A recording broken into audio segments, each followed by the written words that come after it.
And welcome football fans to Rocky Stone Field. Saturday night matchup here with the St. John Wanderers facing off against the first place Moncton Mustangs. Chris Corey along with John Olenak, head coach of the Moncton High Purple Knights. And basically having coached half of the Mustang team here in the booth. Getting ready for this opening kickoff here in the MFL, Maritime Football League, getting ready to lock horns. Going to be really the battle of the two perennial powerhouses here in the MFL. They have a long-standing rivalry going back a number of years. So, Johnny, big one here Saturday night. What are your thoughts on the matchup?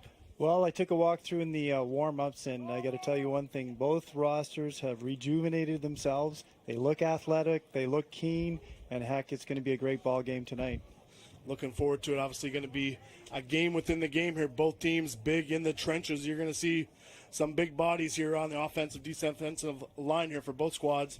But like you said, a lot of new faces here, especially for the Wanderers, getting a little younger and a little more athletic. Interested to see how they fare off here with the Mustangs as the Mustangs prepare to receive the opening kickoff from the Wanderers as we wait for play to be whistled in.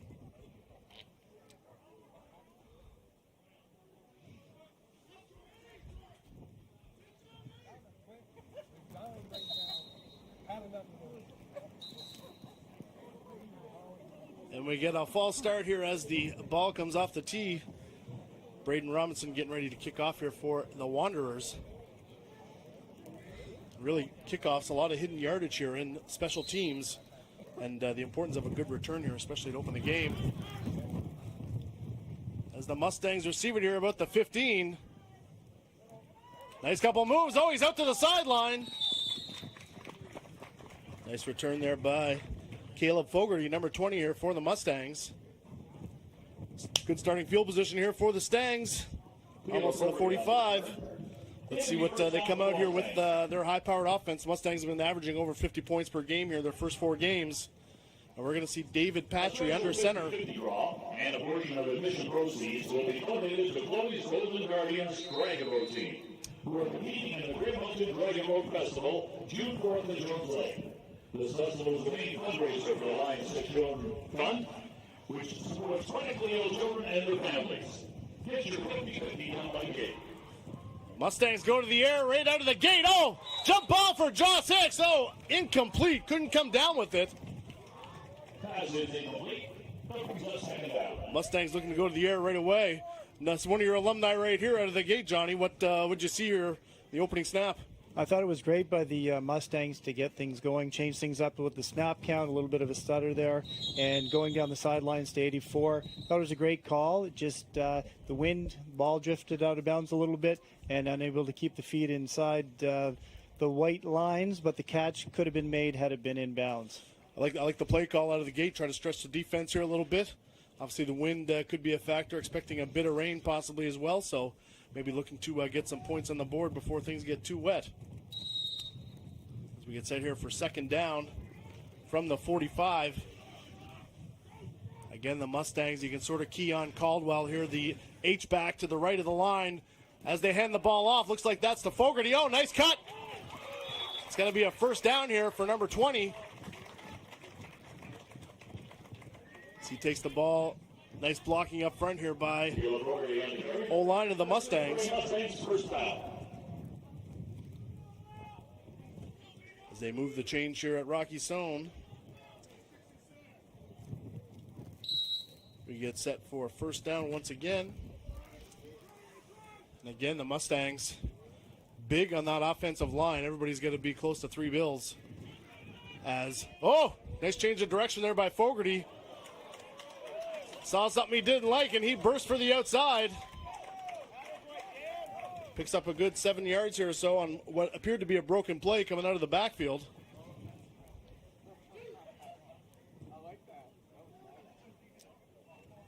We're going to see always a run game, always a quarterback's best friend.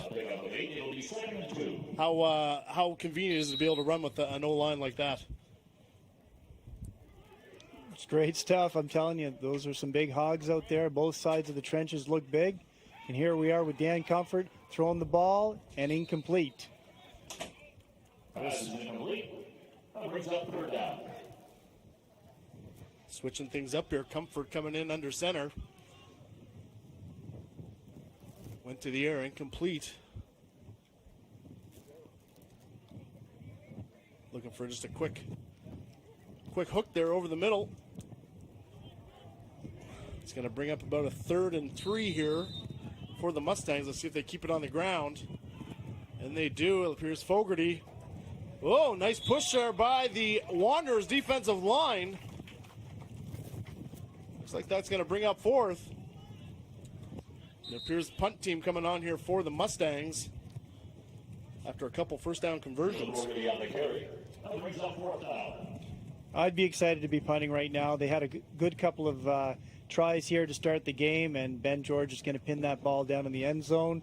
Fantastic leg. We got the perfect night for it, and we just got to cover this kick. We can't give any return yards up to the Wanderers if you're a Mustangs fan.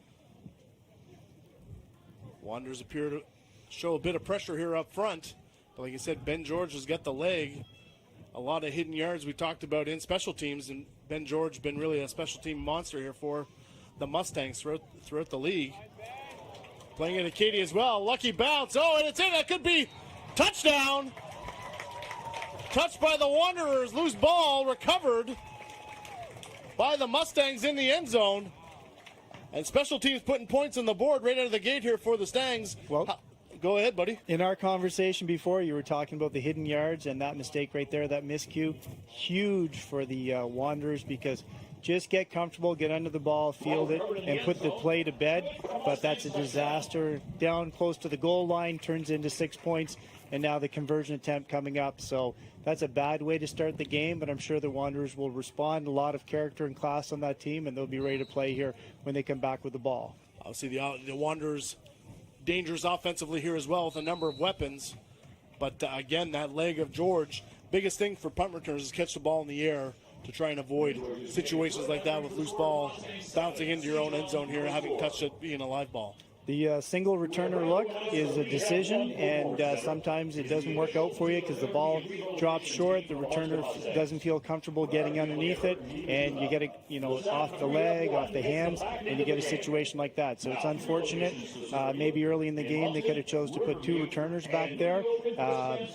Who knows? We'll see. There'll be a lot of decisions made tonight that we'll wonder if it impacts the final outcome of the game. No, definitely. Like you said, they showed a bit of a pressure front there where the ball was at midfield, but that's what you give up, not having 2 returners back there. The opportunity here for a missed reception here on the punt. So the Mustangs now get ready to kick off from their own 45. And this will be a live ball off kickoff. Let's see if George can get this one in the end zone and maybe get another touchdown. Well, he certainly warmed up.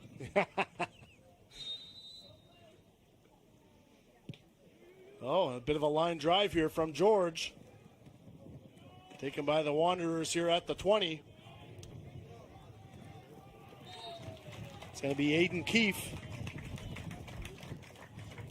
Bringing the ball out here just past the 30 here for the Wanderers, where they will scrimmage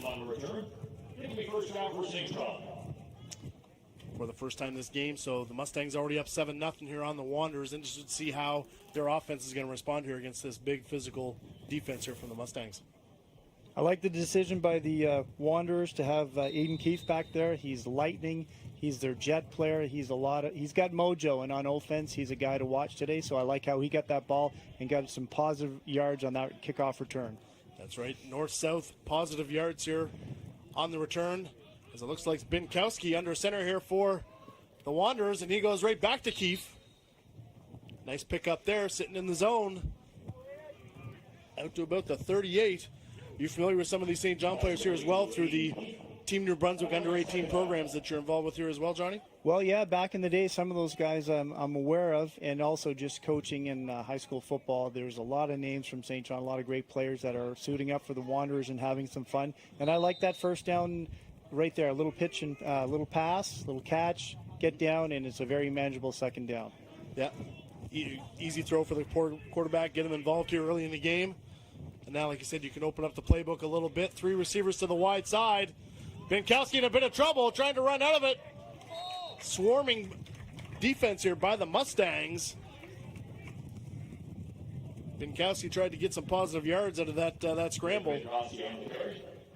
Going to bring up about a third and about,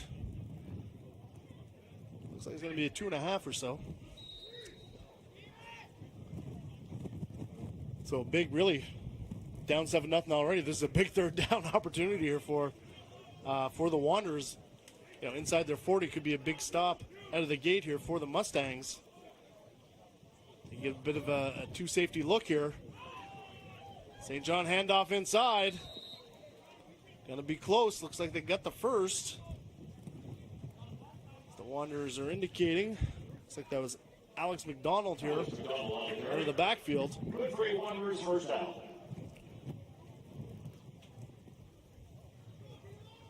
That's going to be sort of the battle within the battle, I think, John, is that offensive line of the Wanderers. Moncton's got a big D line here. You got Dunstan, you got LeBlanc, you got Gabe St. Germain, and they've got a lot of guys they can rotate in there and stay fresh. What have you seen so far here in the trenches? I just think there's a willingness from the Wanderers to just stay cool under pressure and to mix it up, pass and run. So I think it's a beautiful play selection to date, and we're looking at a first down here attempt. Quick hitch out there to number 4. Oh, missed tackle. Some extra yards here. Adam Spurl. One of their big offensive weapons here for the Wanderers. Yeah, well, I spoke to some of the coaches from the Wanderers before the game, and they said he was a possession guy, and he just went out there and did that. That was an easy catch out in the flats, and by making a defender miss, easy yards after the catch. So beautiful. I like what the Wanderers are doing right now. They're not playing into the hands of the Mustangs. Yeah, I like Binkowski's getting the ball out of his hand quick, not letting that pressure get to him. You haven't seen anything downfield yet, but like you said, they could be setting up here for something. Bit of a split I formation here as a little hitch pass, swing pass out to the flat. And that's McDonald again from his tailback position. Maybe picking up a yard or so here on first. Mustangs were great. They rallied to the football there. We had a little swing pass there, and fantastic seeing the Mustangs move their butts, get downhill, and make that tackle, secure it for very little. Yeah, I like that play selection there too by the Wanderers, getting your tailback out in space with some lead blockers ahead of them. But good tackle there by the Mustangs. So we come back here, a bit of a bunch formation to the near side. Oh, and a reverse to the short side of the field. That's going to be Keefe. A bit of a slot around. That was exactly how he was described when I talked to Travis McKenzie. He just said, you know, he's our jet guy and he's got the wheels. So them getting him the ball, getting him involved early is fantastic. He was good on that kickoff return. Now with the ball back in his hands, he's making the Mustangs move east-west. So let's see if they can plug up the middle with the threats that the Wanderers have been throwing their way so far. Like I said, the Wanderers have made the Mustangs defend every inch of the field here so far. Binkowski going to the air here again. Oh, and he's going deep. He's got a man. Oh, just overshot Joel Seal. But gutsy call there on third and short, taking the shot down the field basically for the 7 points. I think when you know you're going for it on fourth down, when it's a short like that, going to a journeyman guy like Joel Seal, he's a Swiss Army knife in this league. I think he's been an all-star on both sides of the ball. So it's good to get the old guy a shot down the sideline. But I think that they're going to come back here and mix it up on fourth down. I don't think they're going to be predictable at all. No, and like you say, I like the thought process there, taking your shot on third down when you know you're already going for it fourth and short. So opportunity there, just couldn't connect with Seal. Let's see with Binkowski if they keep it on the ground. And they do. Oh, good penetration. Let's see if he was able to bounce off here. McDonald, as head referee Andrew Bubar indicates first down. The chain gang moves it on down the line. So big first down there for the Wanderers. Well, I like it. They're attacking all different parts of the Mustangs defense here. We're seeing some jet sweeps. We're seeing some deep shots down the sideline, and we're obviously seeing a willingness to run the ball between the tackles. So they're mixing it up, and it's great so far. And the Mustangs, they need to dig deep here, play their technique, and rip the ball out here if they're going to get a chance to stop them. Let's see if the Mustangs start sending a little more pressure here as Binkowski. Oh, there we go. As the Mustangs get to him. Looks like number 92, Gabe St. Germain. Yep, certainly he didn't get the big hit, but Binkowski's cool under pressure. That's the second time the Mustangs have been near him, and they got the sack this time. There was no gain, and you know what? It just makes it a little bit easier for the Mustangs here to be in second and long, and we'll see what happens because the Wanderers have been doing a great job mixing it up, and we'll see what the Mustangs do to defend it. Yeah, Wanderers in a bit of a 2-by-2 set here as Binkowski on the move out of the pocket. Oh, good angle. Throws the ball. Ooh, dangerous pass. Nearly intercepted. As the referee, Andrew Bubar's down on the play as well. But good job there by the Wanderers getting Binkowski out of the pocket here after that pressure. Absolutely. They went for a rollout, but there was a great fill there by the Mustangs linebacker. I didn't catch the number on that, but the Mahomes-esque type throw on the sideline, a little too dangerous for my taste, but you know what? The Wanderers didn't come here to hang out. They come here to play ball. Now it's third and long. That's it. I'd much rather see him throw that away incomplete where he's outside the pocket as opposed to trying to force it in there. But Jamie Gallant, that from his linebacker position, I believe number 7, good pursuit on Binkowski.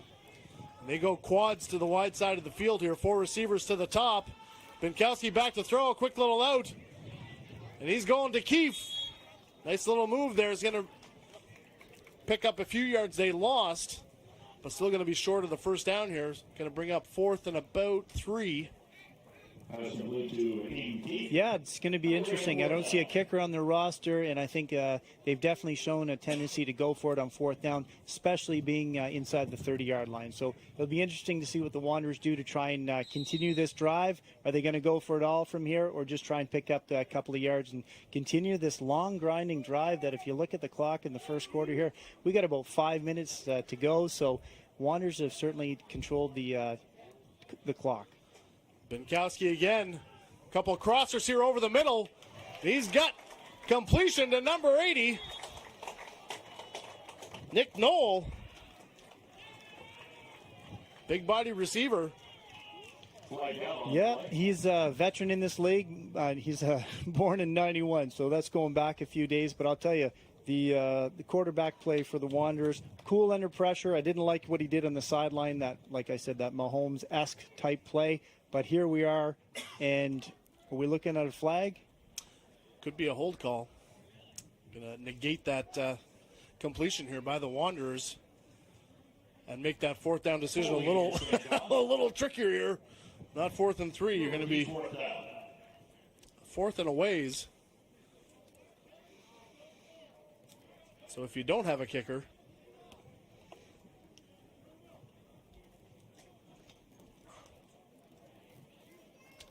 although it does look like a punt formation out on the field here for the Wanderers.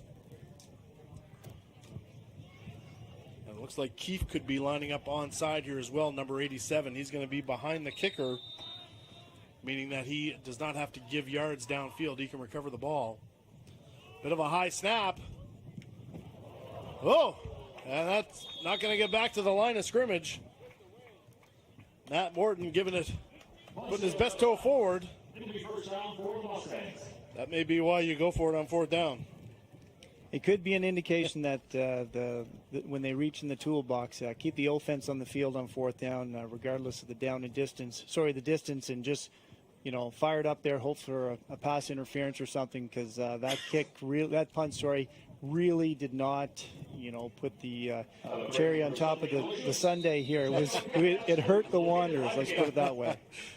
Lost yards on 4th down with that kick, but let's see if their defense can get another stop. It's Comfort in the game here. Oh, some nice moves here by Fogarty.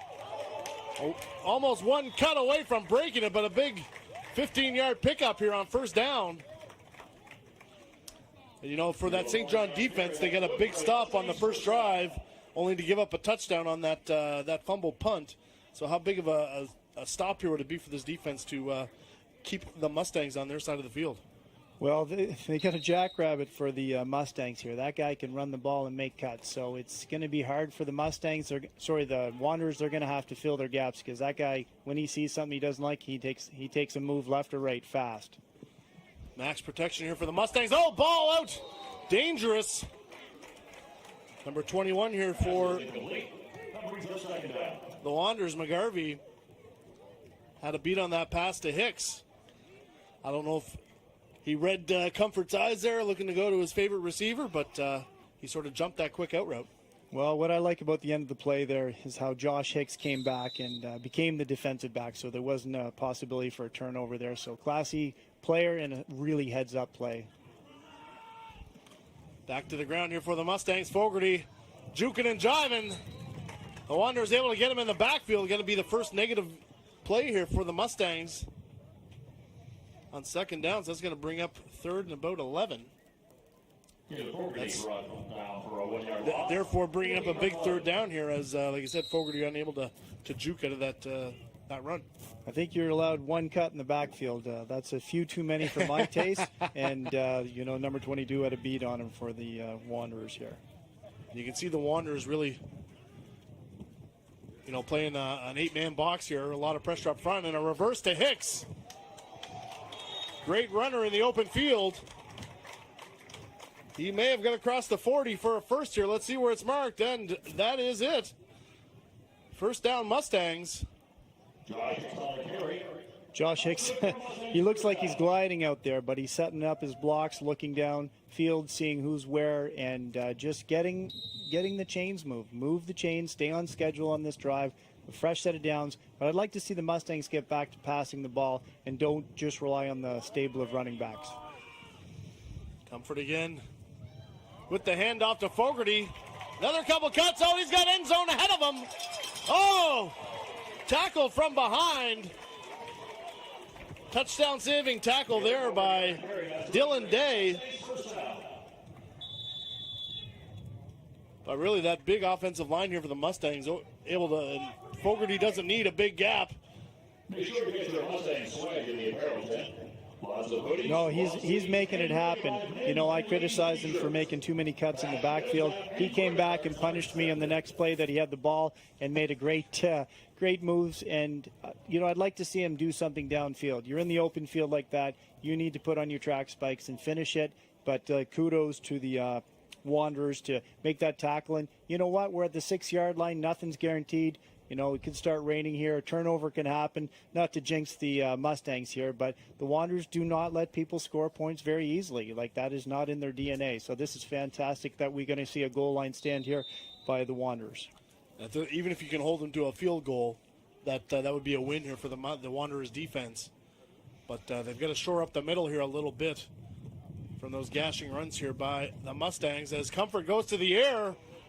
Oh, dangerous pass. Oh! Trying to come back for it.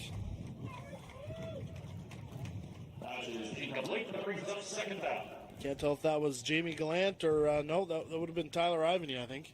Yeah, Tyler Ivany, he's down at St. Avex in Annie Ganesh in the fall. Last fall he was down there, so this would be his second year coming up down there. And you know what? There was a lot of hands and grabby action in the end zone, but I feel he's got to fight for that ball. The ball's in the end zone, go get it, and no excuses. So, Tyler, you got to make that catch, brother. Talked about coming back to the ball there. Like you said, could have been a little dangerous. Back to Fogarty here on the ground. Tough sledding this time. Ooh, and a late flag. Oh, that's going to take the Mustangs back 15 yards here, I believe. But a good stop by the Wanderers defense. I think that's a cheap shot by the Mustangs here. We got ourselves, we're on the 6-yard line, things are under control, and all of a sudden there's a late hit on somebody. I guess in the old days we call that pile watching for whatever reason, and you're picking on a tourist. That's not the way the game's played. And all of a sudden the Zebras are talking to the other team, and you're going to be moving backwards towards your own goal line. So very selfish play there by the Mustangs when being so close to the end zone, it was just a matter of time before one of your big guns lit up the Wanderers here and scored for 6, or at least Benny G a very, very easy field goal. So we'll see what happens here. That was one of your alumni too, Brandon Caldwell. Johnny. Absolutely, and I'll tell you, Brandon Caldwell, I learned a lot about coaching by coaching him for the 3 years he was there. He was there 07, 08, 09, and Brandon Caldwell, as a high school football player, permitted me to grow a lot as a coach and as a human being working with these young men. So hopefully that's just a one-off for Brandon today, and then he gets his head back in the game and makes positive plays for the Mustangs.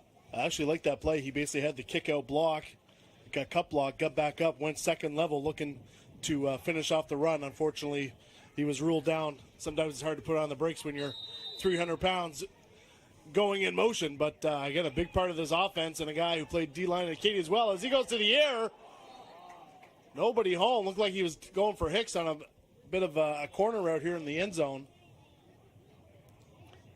Yeah, I think they got tied up in the end zone. The coverage was tight, and just trying to get some separation at the end, at the top of the route. I think some feet got tied up. Who knows? If I was wearing blue, I'd certainly do my best to make sure that black doesn't score in the end zone. So, by any means necessary, keep them out of the end zone.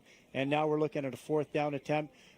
We do have what I would consider the best foot in the East with Ben George kicking a field goal, and I would put bet donuts to dollars that there will not be a fake attempt here. We're looking to split the uprights if you're the Mustangs, and the Wanderers, you know what, they're just hoping for a fluke to get a hand on it, tip it, do something. But otherwise, this should be sailing through the uprights. And like we said, after that touchdown-saving tackle there by Day, if they can hold them to a field goal, a win for that defense, as George trying to catch a signal here from the ref. Looks like he may have missed wide. There could be a single here, they're indicating. Yeah, it's a single. The referees on the goal line said wide right, and in fact, I'm shocked here because I thought that would be a no-brainer, easy peasy to go through the uprights, but I was wrong. So now the Wanderers are going to take over, and wow, I'd say there's some moral victories here for the Wanderers, because even though the Mustangs are winning on the scoreboard, it's just really a mistake by the Wanderers early on for that big lead for the Mustangs right now. So, you know what? If I'm lining up and I'm wearing the blue and the yellow, I'm fired up to go kick some butt. Well, that's these guys were fired up from the get-go. Again, really the two perennial powerhouses here in the Maritime Football League. No strangers to each other, and usually the most physical games of the year here in the Maritime Football League when these two get it on. As we see Binkowski back to work, going back to Keefe. Again, just a little hook in the zone. Oh, and still on his feet. Positive yards after the catch there by Keefe. I love the second effort. Keep the legs going. I wish his teammates would have kept blocking for him, but guess what? A very, very easy throw, a very easy catch, and heck of an effort to gain those extra yards here. So kudos to them to come out on first down and not get lulled into this run, pass kind of formula that some teams have. Let's go. And kudos to the Wanderers for doing that. Good drive starter there for the Wanderers as they go quads to the top side of the field here to the wide side. 4 receivers up high, but he's looking for man-up coverage on Seeley, which he gets. 4 defenders to bring him down, but looks like he has enough for the first. I love what the Wanderers are doing here. We're going quads to the field, and they know that the Mustangs are going to be in single coverage. Check the leverage out, and that's an easy throw from a very, very good quarterback.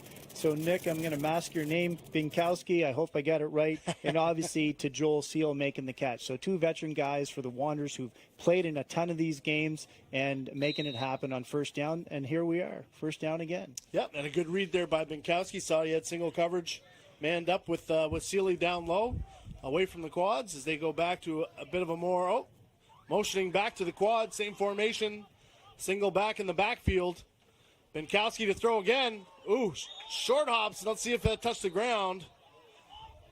Looks like they're waving that off. That may have bounced into Keefe.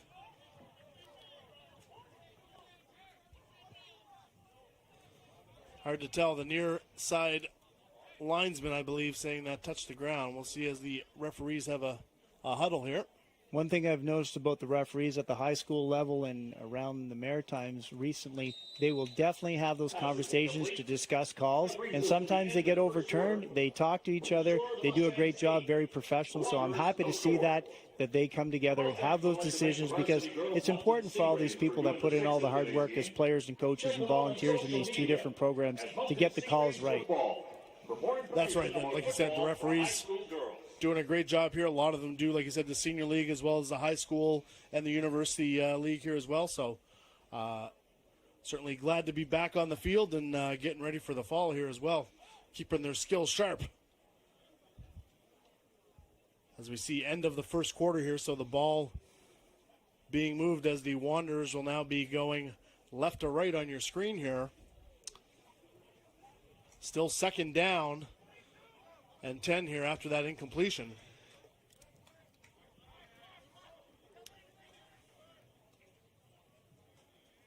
So the Wanderers in a bit of a 23 set here. 2 receivers to the left, 3 to the right.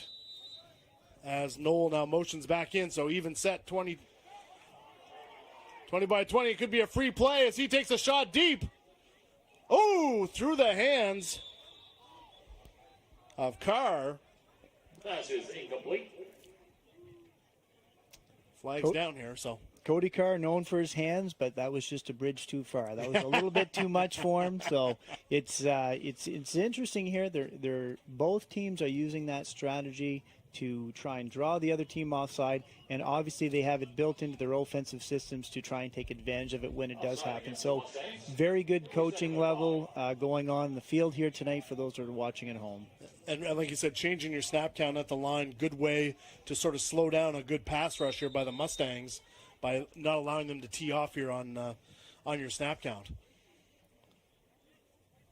So let's see as they got a free 5 yards there on that play. Binkowski through the air again, flagged down on the near side, on the far side. But that ball swatted down. Number 1, Zach Cormier. Big Z, fantastic play. I know Zach Cormier from the Football New Brunswick U18 program. He was there when I was a member of it as a coach. I was on the coaching staff. He was obviously a player. Big Z, great human being, big heart, fantastic football player, and I'm happy to see him out there making plays and flying around here in the black and red. No, like you said, getting it done there, and that penalty appears to be on St. John as they were talking with the Moncton captain. Offside against St. John. The penalty is declined. That'll bring up third down. So now 3rd and 5 here for the Wanderers. Like you said, this could be 2-down territory based on the result of their last punt. So, like you said, they could have maybe take a shot deep here again and try to pick it up on 4th. Let's see the strategy. So 3 receivers up top, 32, and that's where Binkowski's looking. Oh, he's going down. He had a corner with Keefe. Unable to connect. Pass is incomplete. That'll bring up 4th down. But I like Binkowski's decision making. He's very sure of where he wants to go with the ball and can read that quickly and gets the ball out of his hand. So, like I said, pretty stable under pressure here for the Wanderers with what that defense is doing here from the Mustangs. Area 52 helps New Brunswick's manufacturers increase productivity through innovation, providing custom solutions which include, but not limited to, material handling, digitization, and robotics. Check them out at area52.ca. And the punt team is out for the Wanderers. Keep an eye on number 87, Keefe. He's going to be behind the kicker, meaning he's eligible to recover the kick, although they kick to the opposite side of the field. Could be a no yards call there, we'll see, but probably just as well that the ball went out of bounds, negating a return. Yeah, no return there, no chance for return. That ball came off his foot, kind of funny. And you know what? If I'm a Wanderers coach and I've got an onside player, I'm going to get that guy moving, a little bit static. So the threat of the onside player making a play downfield is really not there. It's more in terms of having the defense account for him. But unless they've got some trickeration up their sleeve for later on in the game, it's a bit of a wasted player because they can't even take part in the coverage unit. So we'll see. We'll see if that leads to something later in the game, but the Mustangs back to the ground game. That punishing O-line, but nice job there, number 30 For the Wanderers, going to be Josh Brown. I love what the Wanderers did. They really stacked the box on first down, and they're going to force the Mustangs to pass the ball on first down. They can't just keep running it, and we're seeing guys penetrating, shedding blocks, and even some of the old guys like Matthew Porter flying around there for the Wanderers. Like you said, the Wanderers bringing some pressure. Oh, incomplete. He was looking for Morley. It'll be third down. Out of the background, this would be a big stop here on third for the Wanderers if they could pin the Mustangs here back inside their 20. 100%. They're not looking for moral victories in the second quarter. They're looking at turning the tables, getting some points on the board, and it all starts with their defense stiffening up. So we'll see what the Mustangs bring out of the toolbox here on third and pretty long here. Yeah, probably looking at about 3rd and 7 here. Comfort. Play action, rolling out weak. Oh, he's got the deep corner. Ooh, nice job there by number 22, turning his head at the last minute, John Cascadden. So John Cascadden, I was talking to his father pregame, is headed off to Queens next fall, so he's got a roster spot at Queens. Played junior football last year, and on that third down, he made a great play by getting into position, turning his head around and taking a swat at the ball, and it was just too much for Tyler Ivany to pull that ball in and secure the first down for the Mustangs. So Wanderers, you won that third down. Let's see what happens here with Ben George kicking from his 5-yard line. Kicking in the opposite direction now, but like you said, Ivany had him beat on that corner route. Cascadden recovered. Sometimes you, in a panic mode, take the penalty by not turning your head and giving them a free first down with pass interference, but was able to get the body around and break that play up. So good job there by the St. John D. As well, now having 2 returners back. I like it. Punt. I like it. I like it. Obviously, the first 7 points by the Mustangs they got on the board was on a muffed punt here in the first quarter into the end zone, which was recovered by the Mustangs. I'm not sure the depth of the Wanderers returners because although I'm a big fan of Ben George's leg, he is kicking into the wind unless it is turned, but the flags are indicating that they should be a little bit shallower than that. He was kicking it 43 to 46 in warm-up, so if I'm watching Ben George, I'm going to align a little closer than the deepest returner is. That's a little far from my taste, and we don't want to get into a holy roller situation if you're if you're a Wanderers fan. When we mentioned the importance of catching the ball in the air, it also helps when it's not over your head. But George, he had the playbook read right, almost kicked it right to him.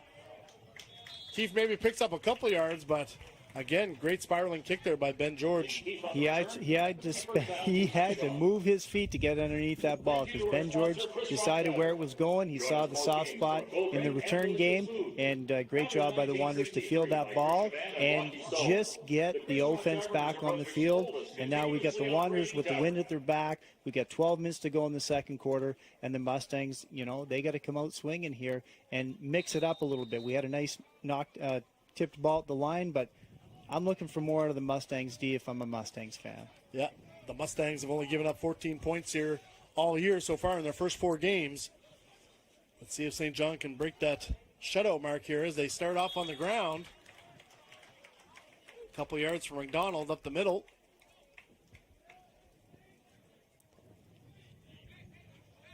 Like I said, we'll see if the Mustangs start bringing some pressure here with some linebackers from second level. Let's check out this last play. Well, we've got the ball coming down the pipe, and Big Z, which to the rest of the world would be Zach Cormier making that tackle. So you keep it under 4 yards in first down in 4-down football, and you're doing great on defense. And so 2nd and 8 here for the Wanderers. Binkowski trips to his left here, the wide side of the field. They're going to run behind it as McDonald gets a couple nice blocks. Picks up a good 6 yards or so. I like it. I like how they formationed into the boundary here, and they've got to respect Joel Seal to the wide side of the field. So Mustangs got to go with 2 guys deep, 2 guys to the wide side of the field, formation in the boundary, and we see a positive, real positive play for the Wanderers on the run game here with number 10, Alex McDonald, who's done some positive things in this first half today. And like I said, the Wanderers have really sustained a couple drives here and kept that defense on the field for a period of time. And now going to the run game. Let's see what they do again here. So same formation, 3 receivers to the top. Oh, and they go with the jet sweep to Keefe. Behind there, looks like you'll have enough for the first. I like the play selection. We're getting the defense of the Mustangs moving east-west. You know, we talk about the battle of the trenches, but you know what? When you're playing an offensive line, you know where you're going. Defensive line, you got to put your foot in the dirt, redirect, and run and track down these little jackrabbits, as I've called them. These guys are fast, they're good, and you know, you get out there and you want to give them the rough stuff, but you got to sprint there. So they're making the Wanderers are doing a great job making the Mustangs have to run sideline to sideline. Like you said, good strategy there by the Wanderers. Go to the air here, Binkowski. Back to his favorite target, Keefe, again, just basically on that quick hook there in the inside the halfback. There's a soft spot in the coverage, and Nick Binkowski is very comfortable in the pocket. Even as we talked about the Mustangs defensive line, they haven't done a whole heck of a lot to be in his grill. Like, there was one tip ball, and a few times they were near him, but he's not sweating bullets in there, and right now he's very comfortable passing to his teammates. Binkowski again, a 2-by-2 set, same play, picked off! Same play! Went back to the well. That's going to be Ryan Cormier at Tantramar. Well, rookie middle linebacker. Sorry about that. Ryan Cormier was wearing 42 for the Titans before turning to the black and the red here. Just talking to his dad, Isaac, pregame. Excited about his participation with the Mustangs. And he's going to be a Mountie this fall down at Mount Allison. And fantastic interception. You know, soft spots in the zone on the side. You read the quarterback's eye, step in front of it. Great play by young Ryan Cormier. Show it to me once, show it to me twice, show it to me 3 times, 4th time.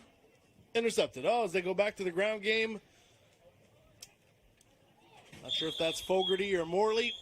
We'll see as they unpack here the pile here. That's Fogarty. Number 20 for the Stangs. Picking up a couple yards here on first.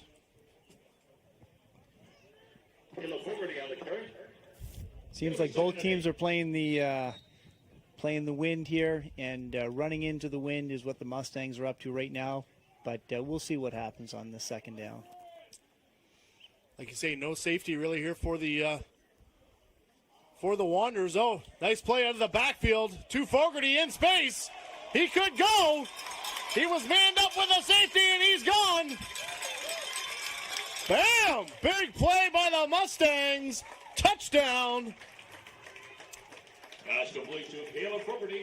I love it. Zero coverage. We get a quick pass out there. Caleb Fogarty catches the ball, and it was a convoy of Mustangs into the end zone. Really heads up not to block anybody from the side or behind any cheap shots. Just get in the end zone, get the 6 points that the offense actually earns. So great job by the Mustangs. Unfortunately for the Wanderers, you got to make those open field tackles, and you got to rally. You go cover zero, you got to hit home, and you got to hit home fast. You talked about the difficulty of throwing into the wind there. That was really a short pass that Fogarty turned into a long run. On the stat sheet, though, it's a pass and it's a touchdown, and I'm sure that Dan Comfort and the quarterback club over there for the Mustangs are going to celebrate that one. They'd be happy about that one. That they would. Ben George puts the extra point through, bringing it to a total of 15 points here for the Mustangs with 8:33 left in the first half. I feel the wind picking up, so it's going to be an interesting kickoff here. Let's see if the Mustangs have got any strategy on maybe where they want to drop this down, try and recover it, or put some pressure on the Wanderers in terms of a return game, because it's not always just, kicking it long and seeing what happens. Move the ball around on the grid when you're kicking it off. Force the Wanderers to, have to change their blocking angles. So let's see if the Mustangs are up to the task on changing up their kickoff so their coverage can really get down there and limit the Wanderers' return game, because they've got some studs back there. Like you said, you got a 2-score lead here now. Let's see if they do go a little short with this kick. hoping to maintain possession, or are they going to let George, who's definitely got the leg, to kick it away? And he does kick to the end zone. It's a live ball brought out by the Wanderers. As there's some banging going on down there on the field, lots of hard hitting. Even after the play, and that's going to cost a few yards. As a few scores being settled on special teams. Well, we had the kick. He put it in the end zone and limited it to about a 20-yard return. I think they have it spotted at the 18-yard line right now. But the trouble is you have to cover those kicks. So Ben George kicks the laces off it.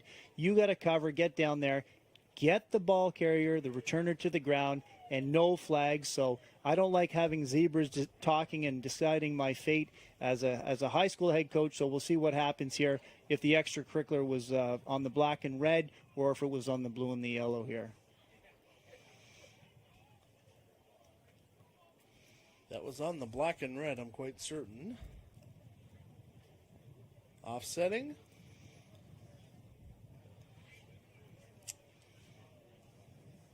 So let's see how they keep it marked. Offsetting holding calls against each team. It'll be first down for St. John. So just like nothing happened, and the Wanderers line up at their own 20 here approximately. Three receivers down to the near side of the field. Binkowski rolling that way, throwing back across the middle. And completes to Adam Spurl. Good catch in traffic. A little slow getting up here. Let's see if he's all right. I like what the Mustangs did. As soon as he rolled out, they triggered, came downhill, forced a quicker throw. But the St. John quarterback, with his experience, was willing to throw it against the grain and get a good pickup here on first down and converting it to a first down. So they've got some moxie, these Wanderers. They're not scared to throw it on first down. And I think that's a great way for them to attack this Mustangs defense.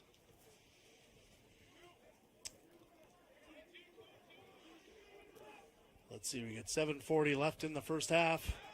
Binkowski off to the ground here. McDonald. Nice flow there by the Mustangs, limiting him to a short gain. Your boy Big Z. Absolutely. I didn't like what the Wanderers did there. We ended up with Alex McDonald out in front of the puller. The play just didn't have anything good feeling about it from the very start. And you're going to get gangbanged by the Moncton Mustangs on the when you show up without a lead blocker. So good job with the Mustangs to, hitting hard and playing hard. But I didn't like the Wanderers' execution of that play. McDonald thought his pulling guard there, Dean Devon, may have been out ahead of him, but he beat him to the hole. So we go back to that jet sweep here with Keefe to the wide side. Bottled up by the Mustangs, although close to the first down marker. He might be a little short. Early indications are we got a 3rd and 1 here, but I like the play call. Get the ball into number 87's hands. Aiden Keefe, he does a great job with it, and you can see him setting up his blocks and reading what's downfield. And you know what? Make the Mustangs run. Make them run, because the strength of their defense can always be a weakness in the fourth quarter if you've made them run and earn it all night. So don't look at the scoreboard. Just keep chipping away if you're a Wanderers fan and coach and player. Things are getting physical. We got 2 players down here. One from the Mustangs and one from the Wanderers. Commercial properties. David Chapman, the official photographer of the Moncton Mustangs. Looks like Ryan Cormier is up on his feet. He had that interception earlier, and I think you'd have to pretty much club that guy to keep him down. So there's no way that he's going to lay on the carpet for very long. I'm sure he'll be back out there in no time at all, that future Mount Elson Mountie. Oh, it looks like Bryce Beck may have got rolled up there a little bit. He's still down, could be a knee issue.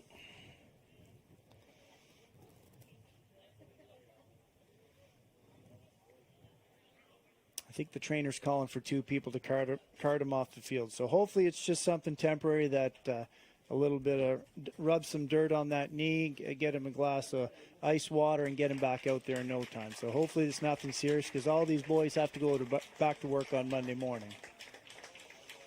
Well, and that's the thing that some fans may not realize. Like you said, if you if you blow an Achilles or an ACL or something, right, you still got to show up on work on Monday. There's no injury insurance here, so hopefully he's all right, whether he can return to the game or not. But and some discomfort coming off the field here, so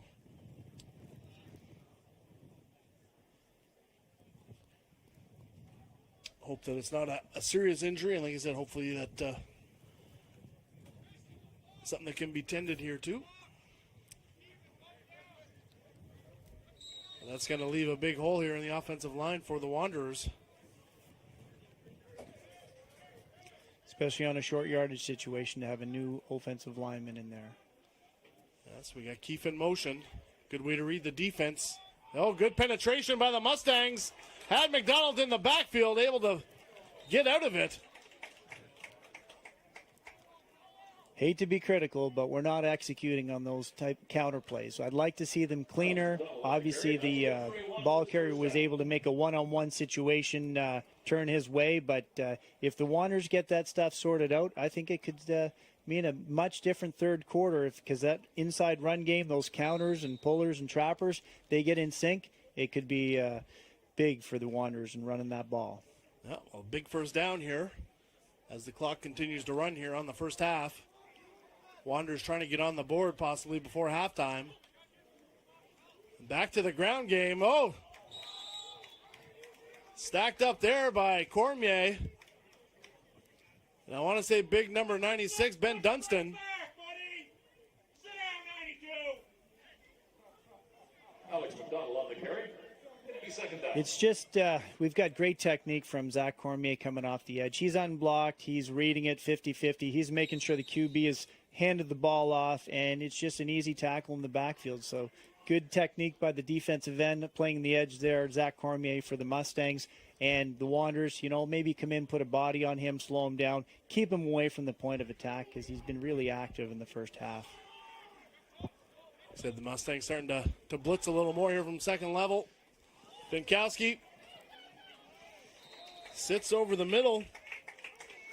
That's Carr. That's complete to Cody Carr. Yeah, it's great. They'll throw that ball. They don't mind the short pickups. Quarterback is comfortable. He knows where his boys are. I think there's great chemistry on this Wanderers offense, because they're sitting in the soft spots, they're sitting in those zones, and they got their numbers facing the quarterback. The quarterback can see them probably winking at each other and laughing, picking up those small catches after the very short throws. Wanderers call a timeout there. A good play by Binkowski. That looked like his second or third read as he was looking out wide. Came back to his progressions and was able to pick up some positive yards there with Carr. Yeah, he was willing to use his athleticism to leave the pocket to his right and, find his check down. So it's great play calling by Travis McKenzie, a good friend of mine coaching in the St. John area. St. Max Saints, is that it? Well, yep. I hope I got it right. St. Max, there we go, St. Malachy's. I hope I got it right, or else he's going to burn me up on social media. Don't want to be getting those hate texts. I'd say red and white, but most teams in St. John have chosen those as their home colors, so it doesn't help you very much. There's a few of them. But Binkowski's been very impressive under center. He's also played as a slot receiver as well here. Multi-talented for the Wanderers, so. He has a cannon. He triggers and he goes. And the shorter the throw, the easier it is to pick up first downs and easy catches. So fantastic for the Wanderers. I'm not sure what was going on quarterback before, but I like this guy.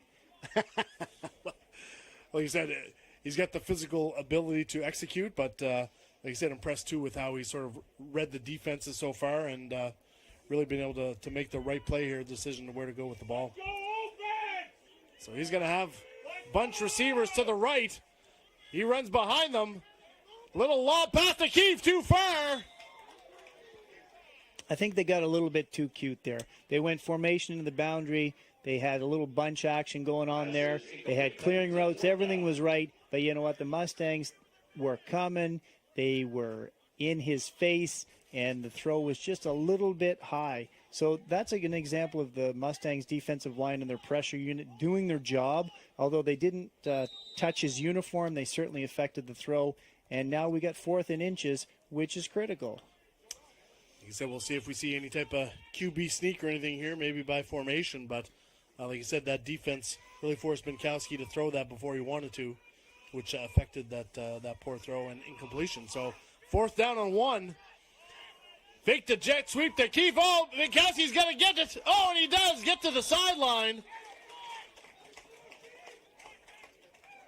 They had the formation into the boundary. They brought their QB. He didn't even get rid of the ball. I like that. I don't like an exchange on 4th down and short like that, because the sooner you can get moving towards the goal, line of scrimmage. Line of scrimmage. Thank you very much. We're able to pick up that 1st down and no exchange. So great job. And the Mustangs were close. Zach Cormier almost had that shoestring tackle in the backfield, which would have resulted in a turnover, but it wasn't meant to be. So 1st down here for the Wanderers. That moves the chains. Clock still running here. 3:29 in the first half. The Wanderers at the Mustangs 50. Nice completion to Noel there. So he gains another 5 yards or so. Looks like moves the chains with a 1st down. Pass complete to Nick Noel. I love the formations. They're changing it up. They're forcing the Mustangs to have to count heads and account for them all. And willingness to throw short passes to gain yards after, fantastic. Because with Joel Seal out all by himself to the field, somebody else has to stay out there with him to defend him, and we've got quads into the boundary, quads to the field. It's great. Every play here we're seeing a different formation by the Wanderers. And he's done a good job of spreading the ball around here as well. Completion for Noel. Oh, and Binkowski moving the feet. Oh! Almost a miracle catch there by Keefe, but good job by Binkowski stepping up in the pocket there from the pressure. They certainly seem unfazed when something doesn't go right for them, and I like that. It shows good chemistry and faith in each other, because the quarterback could have kept running it here, Binkowski. He chose to pull the trigger, and I didn't like the throw because the coverage was tight. The Mustang player was plastered all over him, I guess, in that situation there. So I thought he should have just kept going with his feet, with his wheels. But you know what? It's 2nd and 10, and the Mustangs have to defend every inch of this field. That is correct. They've been successful with that so far. Pitching the shutout. Bunch formation to the top of the field. Counter handoff inside for a couple of yards here to McDonald. Once again, I think they fixed the execution on that on the chalkboard or the grease board at the halftime, and that's going to go for yards, because we had a great kick-out block. Just didn't think the puller pulled his eyes inside to see what was going on. Number 70 was falling 56er on the offensive line. He gets his eyes upfield, and that running back is gone for yards. So they're going to fix that at halftime. We're going to see a much different interior run game from the Wanderers in the second half. Like you said, if number 70 cut upfield off that kick-out block, really should have sealed the linebacker, and McDonald would probably still be running. But they get set to do it again here on 3rd. Changing the snap count a bit. Binkowski doing it himself on the ground. Oh! Takes a couple shots, but willing his team. Looks like he's maybe a yard short here of the first. I don't think that was a design draw. I think he made the decision to pull it down and run. That's football IQ right there, because we're aware of the time on the clock. We're aware we are on the field. So his decision to run it, get yards, get close to the 1st down marker. You know, we've got ourselves a 4th and 1 yard here. If they turn it over, not the end of the world, but the Mustangs have to defend every inch of that end zone, every inch of that red zone. So it's going to be very interesting to see what the Wanderers pull out here on 4th down. My preference here, the ball does not leave the Wanderers quarterback's hands. Binkowski, keep the ball, run it downhill, get some big thugs out there in the backfield to block for him who care about winning this game, and we're going to see an extra chance at a scoring attempt here for the Wanderers here. So you like the ball staying with Binkowski here. Do you do that at a shotgun, or do you want him under center? I'm not wearing the coaching hat today, but definitely I think we get under center and we move the pile forward, because the Mustangs defense has played pretty much this entire half here. They've been out there, and it just takes one mistake, and the QB's gone. So they've gone in the shotgun. We'll see. Not what I would do. Oh, they keep Binkowski on the roll. Oh, he's got a wide open receiver. Carr! He catches it. Had to come back for it. So big play call on 4th and 1 to go for it. Certainly high risk, high reward. I love the bunch formation off the edge, and I think receivers are just getting lost in the mix, and there's great chemistry there. I think I could have made that throw, or you could have made the throw, I could have made the catch, or vice versa. So fantastic for the Wanderers to not, follow my advice and run the ball between the middle with their QB, who's been a stud here all day, but in fact to get down into the red zone with 1:25 on the clock. This is where St. John has to make a count, going empty backfield. Binkowski with the run. Design QB, lead here, I guess. They're feeling me here. Yeah. They're feeling me. So QB crash off to the boundary here. So they're forcing the Mustangs to cover 4 to the boundary. We got Joel Seal all by himself. He's not asleep out there. He's coming back every time, and he's telling his QB, Binkowski, what's open, what's not. And here we are. We're at 4 yards away. It's 4 yards away from pay dirt, or the Mustangs pull out a very big play. We'll see what happens. We'll see. It looks like it is, a second down here. Like I said, the Mustangs have only been scored on. Have only given up 14 points this year, I believe, here in the first 4 games. We have to say that. As they try the pitch to McDonald. Nice tackle there by the Mustangs, swarming to the ball. McDonald on the carry. It'll be 3rd down. That's going to be Israel Ilunga from the safety position. Former Purple Knight stepping up and making a play there. I love it. I do not like the wide toss in that situation there from that formation. But you know what? They're 3rd down here, is it? 3rd down? Yep, coming up on 3rd down. Clock running. Yeah. 46 seconds and ticking. Like I said, I'd like to see a little more north-south here from the Wanderers. Oh, and they go to the air. Binkowski out of the pocket, thrown to the back of the end zone. Oh! Touchdown for the Wanderers to Keefe. Only need 1 foot here in Canadian football. Yeah, amateur football is 1 foot.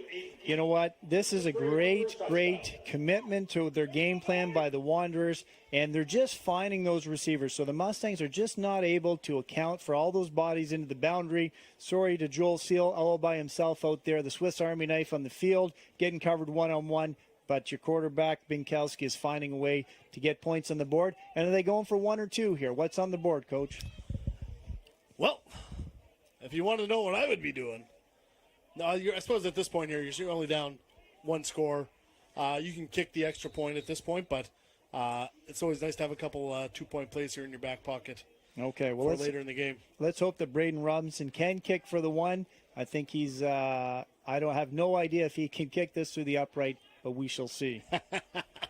High drama on the extra point here as Robinson converts. Getting the Wanderers on the scoreboard, so 15-7 with 33 seconds left here in the first half. And really a hard-fought, contested football game here between the 2 top teams in the Maritime Football League. Well, I don't think the Wanderers should be satisfied right now. I think they've got to come out here with 30 seconds to go. They got to be thinking moonshot. They got to be thinking something that puts stress on a returner that doesn't handle the ball very much, and see if they can get a miscue by the Mustangs return game. So let's see if the Wanderers try something different, because let's not be vanilla and kick it down to the returners who field balls every day in practice. Let's try and mix it up here and get the ball back with 30 seconds to go if you're a Wanderers aficionado. And they are setting up a bit of a different kickoff here. An overload to the left. You have to have 3 guys to one side of the ball. So we've got 9 to the left of the ball, or 8 including the kicker. Mustangs are not ready for this. There's confusion in the return game. We've got a lot of shifting basing on the quarterback's hip placement here.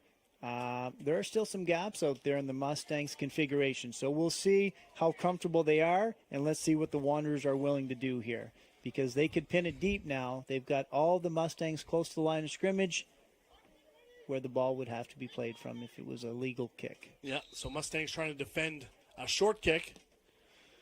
And they do kick her deep. And it's a live ball. Do not have to give yards on the kickoff. Oh, and there's a bit of a gap here. Did they kick themselves into trouble? Oh. Able to corral the returner. What's interesting about that is they kicked to the deep space that was empty, forces the Mustangs to return the ball. The young returner, I believe, tries to get some extra, dance steps in, but 10 seconds burn off the clock. We got 22 seconds to halftime.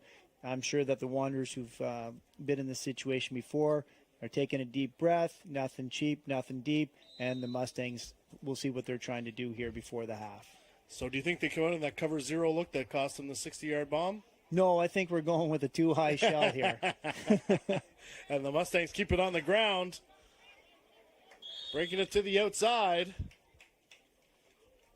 That's not a big deal in Canadian football to have a positive first down with 22 seconds to go. So, we got Cam Morley taking the ball, getting out of bounds, which he did stop the clock, which is good. But I think it's too far with too little time for the Mustangs to cash in before the half. Yeah, and the Wanderers happy to give up that run here with 7 seconds left in the first half. Just looking for the clock to get to zero if you're St. John. Comfort back. Oh, he is going to throw. Puts it up deep over the middle. In between two St. John defenders as we hear the final buzzer for the first half.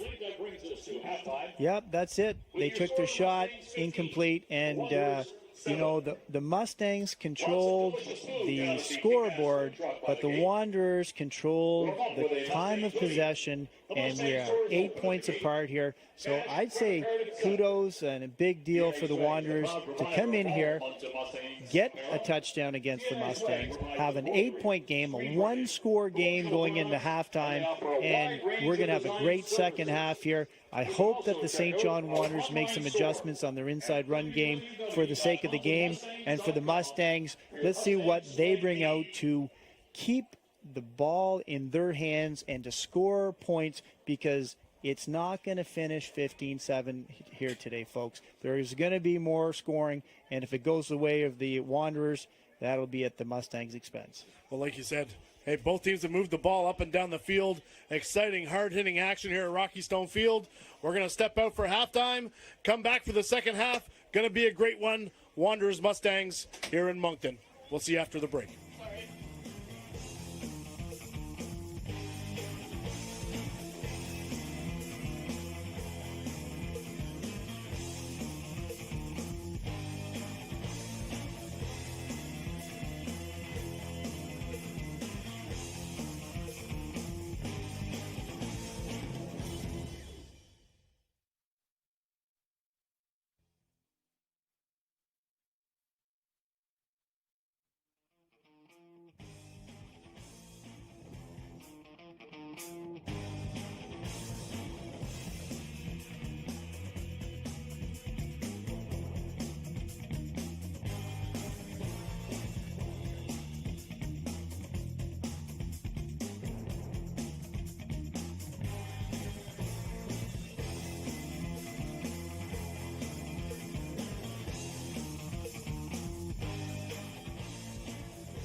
and weeks working to the bone.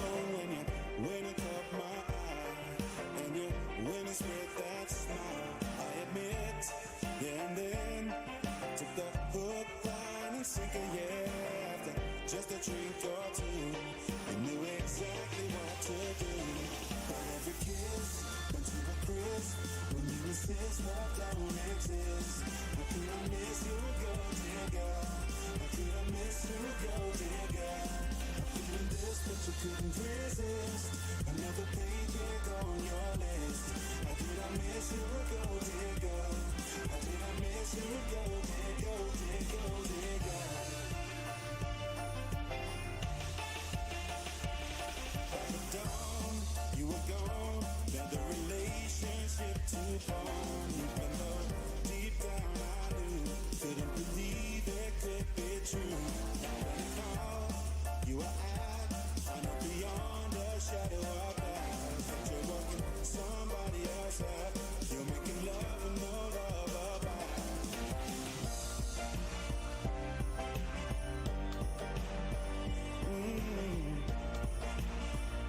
It's never enough.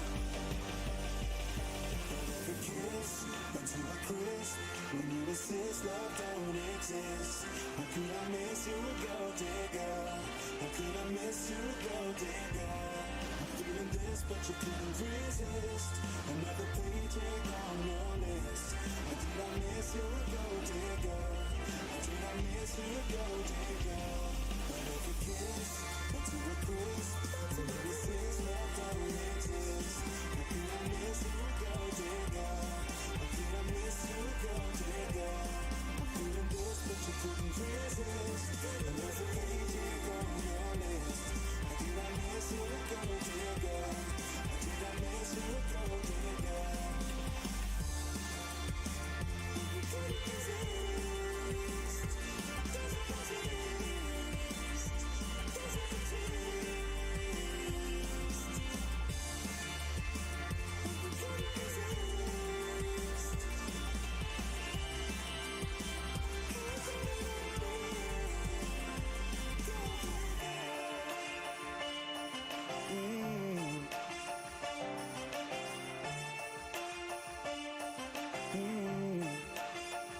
It's never enough.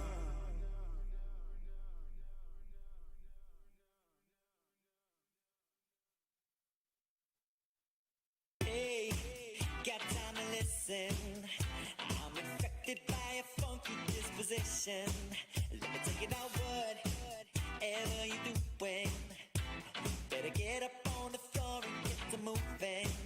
Oh yeah, can you feel the funk? Yeah, can you feel the funk? Yeah, say 1, 2 times and I feel the funk. Yeah, can you feel the funk? Yeah, can you feel the funk? Yeah, can you feel the funk? Yeah, say 1, 2 times and I feel the funk. Yeah, oh yeah, oh yeah. Feel me now? Can you feel me now? Said I'm too hot, hot stuff. Can you feel me now? Feel me now? Can you feel me now? Said I'm too hot, hot stuff. Can you feel me now? Hey, can you feel it? Yeah, we about to smash this through the ceiling. Let me take it now.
And welcome back to Rocky Stone here for the second half of the Wanderers Mustang game here being held in Moncton. Battle for first place here in the Maritime Football League.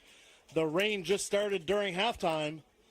We'll see if that plays into either team's adjustments here coming out for the second stanza.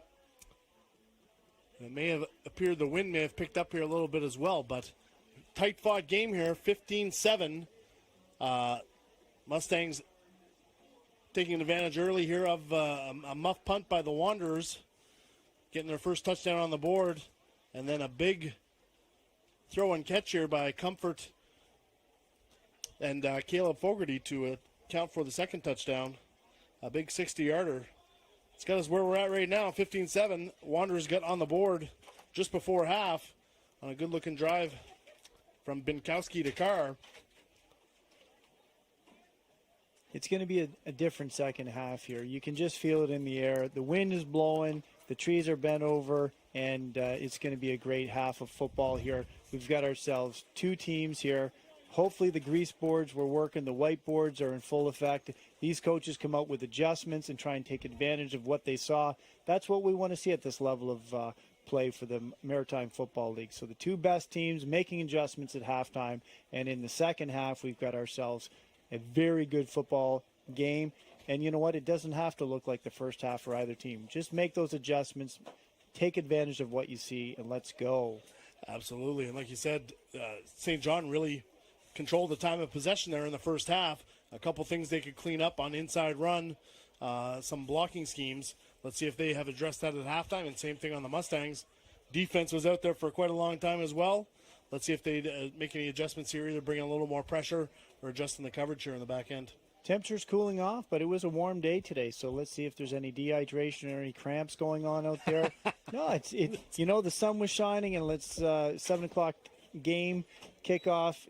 You know, we'll see what happens in the second half, because that Mustangs defense played an awful lot of snaps. Let's see who ate their bananas and get their potassium before the game here to make sure they're not cramping for the second half. That's a classic Harrison Trimble comment there. Fantastic Trojan lore. I love it. Well, usually we had you guys beat by halftime so we could relax in the second half, but things start off here for the Wanderers. Looks like Dave bringing it out of the end zone. Another booming kick here by George, and he's got some room on the sideline. I love the foot. I just don't like the coverage unit getting downfield, because that's just way too many yards, uncontested, and great starting position for the Wanderers, considering that ball was kicked so deep in their end. Like you said, some hidden yardage there with that leg of George, able to reach the end zone here off the kickoff, so making it a long field return. But just inside the 30 here for the Wanderers. Let's see how the team leaders respond on the carpet here. And, they're going with a little quads bunch here to the wide side of the field down low. Binkowski rolling to that side. Oh, he's got pressure in his face right away. Is he going to get rid of it? Smart play there by Binkowski. He had two defenders in hot pursuit. I think that if you're going to roll out, you're going to have to be in a position to get some different layers on that in terms of the routes running, because you're moving laterally. It's really tough to make those throws. So there was nobody there. Great job by the Mustangs defensive line to get in there and pressure the quarterback, and a little bit of contact on him. And Binkowski didn't like that, so he's trying to massage his relationship with the referees. We'll see if that pays off dividends for him today in the second half. I think Binkowski may have taken a bit of a shot to the head there, but good job by the Mustangs D as well, sort of getting a jam off that bunch. Oh, and a bad snap on the ground. Is Binkowski able to get on it? Looks like he is.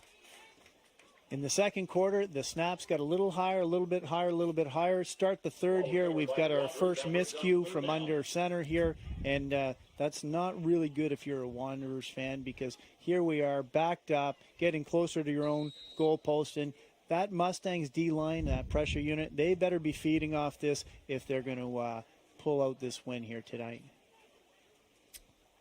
Like I said, let's see if maybe the wet ball had anything to do with that. Garbage bag sales were brisk at halftime. No doubt about it. A few more ponchos in the crowd here, second half. Pinkowski gets this snap. Oh, and a wobbling throw for Carr.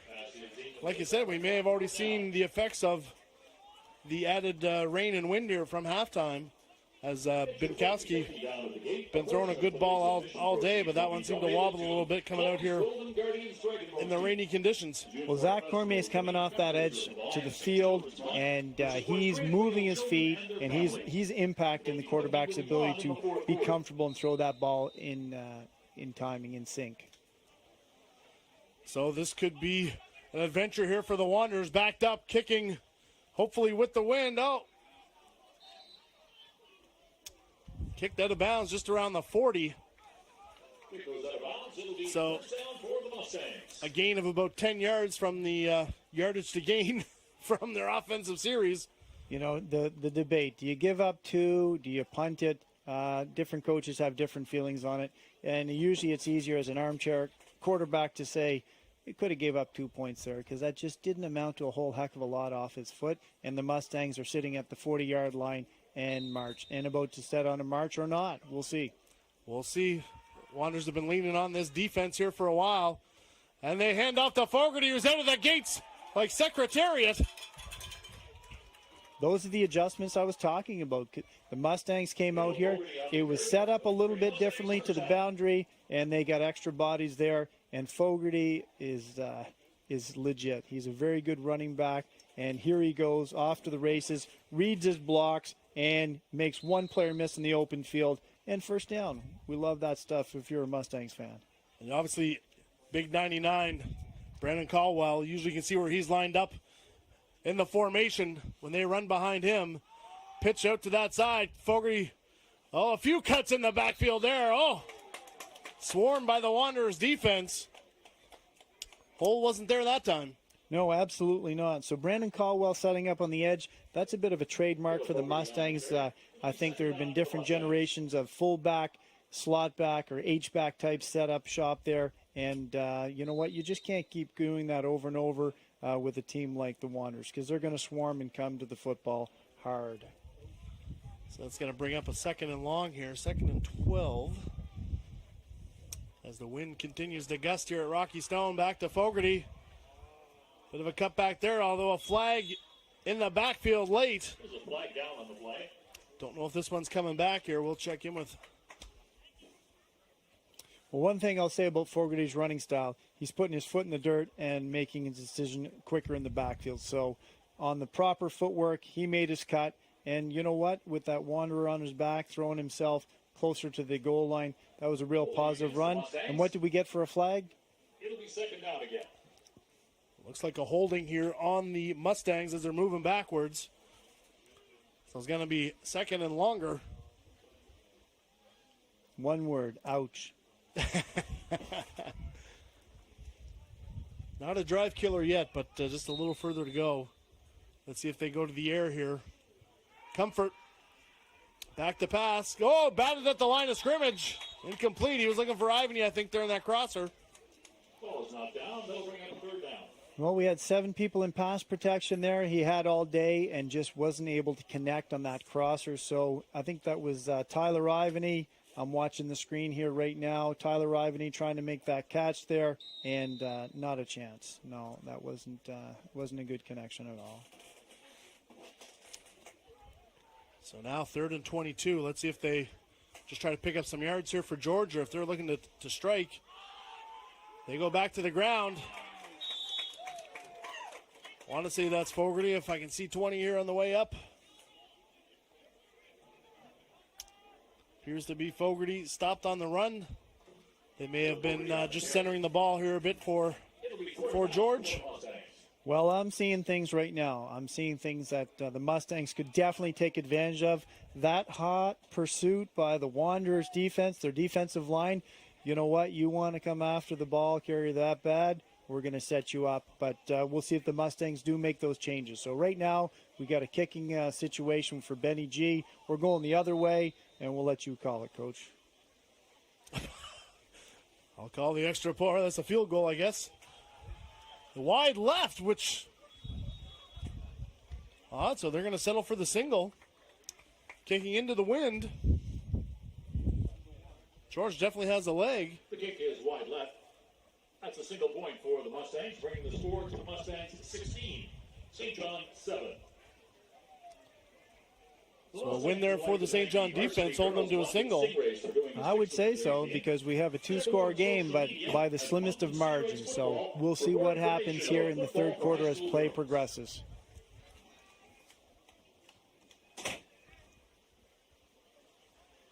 The Wanderers appear to elect to take the ball over here in the 35 as opposed to try to return a kick here for George. So I believe when you attempt a field goal, you have the opportunity to choose if you want to return the kick or just a scrimmage from the 35-yard line. Wrapped up by Big Z in the backfield. I love it. He's very active here, but I can see great eye discipline, great footwork on the edge. So he's doing his job and making plays. So great job for Big Z, former Tantramar Titan. And Acadia Axman as well. Sorry, I should point that out. I guess really we should highlight a number of, majority of these players are collegiate athletes here as well, playing in the AUS, if not in the CIS. Let's see if that last throw, that last drive by Binkowski, if they adjust to the run game here a little bit or if they still try to go to the air. Binkowski is going to throw. Flushed out of the pocket. Oh, it takes a couple hits. Certainly playing with reckless abandon here. Early on, they weren't able to affect him very much, but now I think there's some pride going into these runs, and the Mustangs are showing some pride as well by showing up and lambasting number 2, Nick Binkowski. So you don't want to take too many of those shots. We got a long 3rd and 8, and let's see what happens here. I'm going to 87 if I'm the Wanderers right now. So Mustangs got to know 87 is high priority target. He's inside slot here, running a corner. They go outside the car. Good yards after catch. I'm going to the guy who's open. Well, I stand corrected. So 8-8 was wide open there. Cody Carr, young fella. So fantastic for the Wanderers to get the ball completed, but just not enough to move the sticks here. So 4th and short. Like you said, not quite to midfield yet. Do you keep your eye open here for a little trickeration? Like you said, if you have a fake punt in, is this the time you bring it out? We're not sure how many yards you're going to gain here on this kick. So about 2.5, 3 yards to go here on 4th. Keefe is onside here to the high side of the punter. The kick is off. Takes a Mustang bounce. Looks like no yards there. Well, the flag has to go down because we did have an onside player for the Wanderers. 87. If he was inside that halo, the flag has to come down. The referees do have to talk about what person was inside the halo. Was it, in fact, the onside player? Well, that's what we're watching right now on the screen. So you're going to see 87 is the guy who touches the ball, who's onside and is legal to do so, and then jumped on by St. John. But was anybody else in the halo as well? So 87 triggers. He goes in there. St. John ball. There we go. So a little bit of, a miscue by myself calling this game. I didn't think much of the onside by the Wanderers on their punt formation, but they made it pay against the Mustangs here. So they've got the ball. And enough of the moral victories. We got a 9-point game, and we've got the Wanderers who've held on to the ball. The possession is theirs, and let's see what they do here. Yeah, well, like you said, this time they actually kicked to the side of the field that had the onside guy, for which he was able to recover that. Not that he recovered it, he was able to touch it, allowing St. John to then be able to jump on it. The wind's a factor on those punts. It makes it crazy for everybody and exciting for the fans. Yeah. So Binkowski back to deal here. Trips to the right. He goes to Seal on the outside. Oh, just over his head. Covered pretty well there by the Mustangs. Absolutely. They're not going to sit back and get into a run pass mentality. They got Joel Seal veteran player down the sideline. I just like to see that a little bit easier throw. So they can throw that a little shorter. They can throw it back, shoulder throw. But just got to be in bounds for Joel to pull that down. Again, so bringing up 2nd down and 10. And now they're going trips to the boundary here to the short side of the field. Binkowski to throw again. Oh, deflected and a lucky bounce out to Spurl. Sometimes you got to be lucky to be good. Absolutely. I didn't see that guy on the sideline from my vantage point here. So we saw the ball, the hand go out. I thought it was an incomplete pass in my head, and he just passed it to his buddy. And number 4, Adam Spurrell, just made it look easy. So I don't know if I would have reacted that way as a player, but great hands by Adam Spurrell. Good reflexes. Well, they say he's a possession receiver, and he did it. He made good on that. So 3rd and short here for the Wanderers. Bit of a more balanced set here. 2x2, 22 set. Binkowski pressured. He's going to go down in the grasp of about 3 Mustang defensive linemen. I'm wondering if that injury earlier on played into that, because we had an offensive lineman from the Wanderers go down. I think it was a Bryce Beck, was it? Yep, number 50, Bryce Beck went down with a knee. So I don't know if he's out there, but you need to have chemistry, because this Mustangs D-line, they get their stunts, they're shooting their gaps, and you know what? It's time to punt it, or is it? You know, do you run a punt fake? You've already done the onside. Anything to keep the ball out of the hands of the Mustangs at this point just makes it frustrating to be the Mustangs coaching staff and players. So we'll see. We've got an onside player again here. So Keefe, again, this time lined up on the right side of the kicker. Let's see if he kicks to that side of the field. He kicks left. Kicks out of bounds, so no return. And a little better field position here for their defense to defend. Kick goes out of bounds. It'll be 1st down for the Mustangs. As the Mustang offense comes back out. That was the St. John Wanderers version of the coffin corner kick with the leg that they had.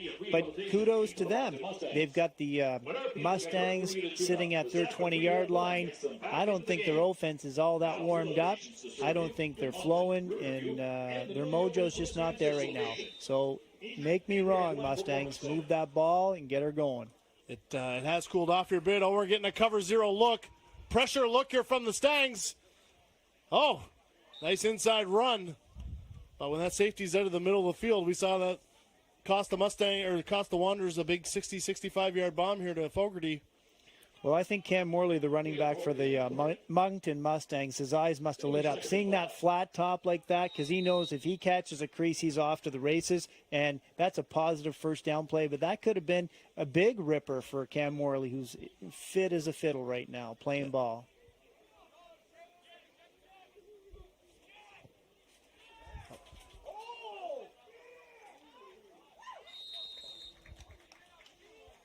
There we go. Are you with the Mustangs? Yeah. Can you go somewhere else, bud? I gotta keep this here. Josh on the carry. It'll be 3rd down. I can't really go anywhere else. Well, you're gonna have to leave. This is our booth.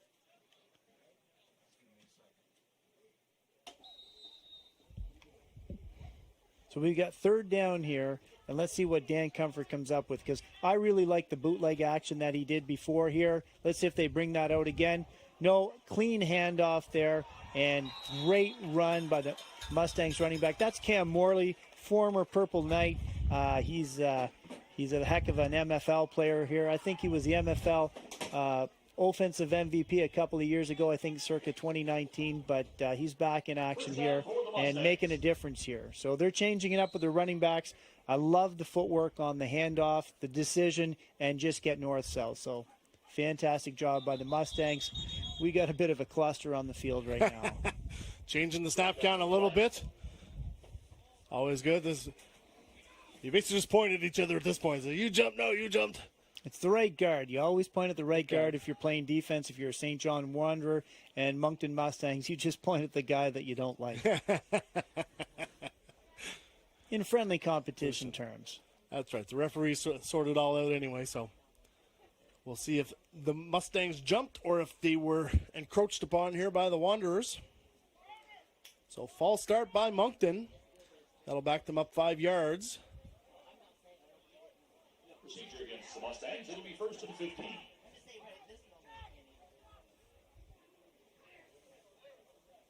I think the Wanderers are ready to bite down on any run action by the Mustangs. So, we could get some bootleg, a few other choices for plays on the offense here. Let's see what they come out with. St. John still showing a pressure look here, bringing inside blitz. The ball's up outside.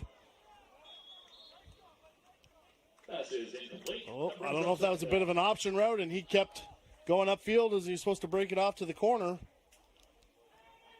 Either way, the ball lands incomplete.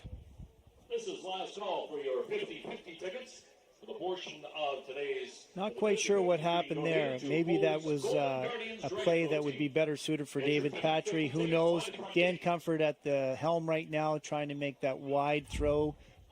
We'll see. Going into the wind here still. See if they keep it on the ground. They do. Oh! Penetration there. John Carskadden, number 22. Big stick in the hole. I love it because he's not supposed to be in there, and he met Cam Morley in the hole, so he must have came from a second level defender. Nope. I'm not sure what he's doing there, but that was a heck of a stick. I couldn't see it on the replay here, but fantastic job by young Carskadden. A bit of a halfback sticking his head in the run gap. Oh, and he's got a possible seam overthrown. Trying to run that post. Pass is incomplete. That brings up fourth down. Looked like he was looking for Ryan LeBlanc.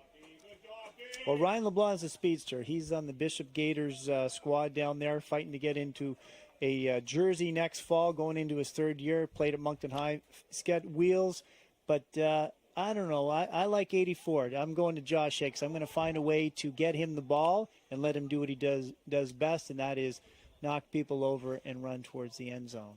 Yeah, Hicks, a big physical body, like you said, can run with the ball after the catch as well.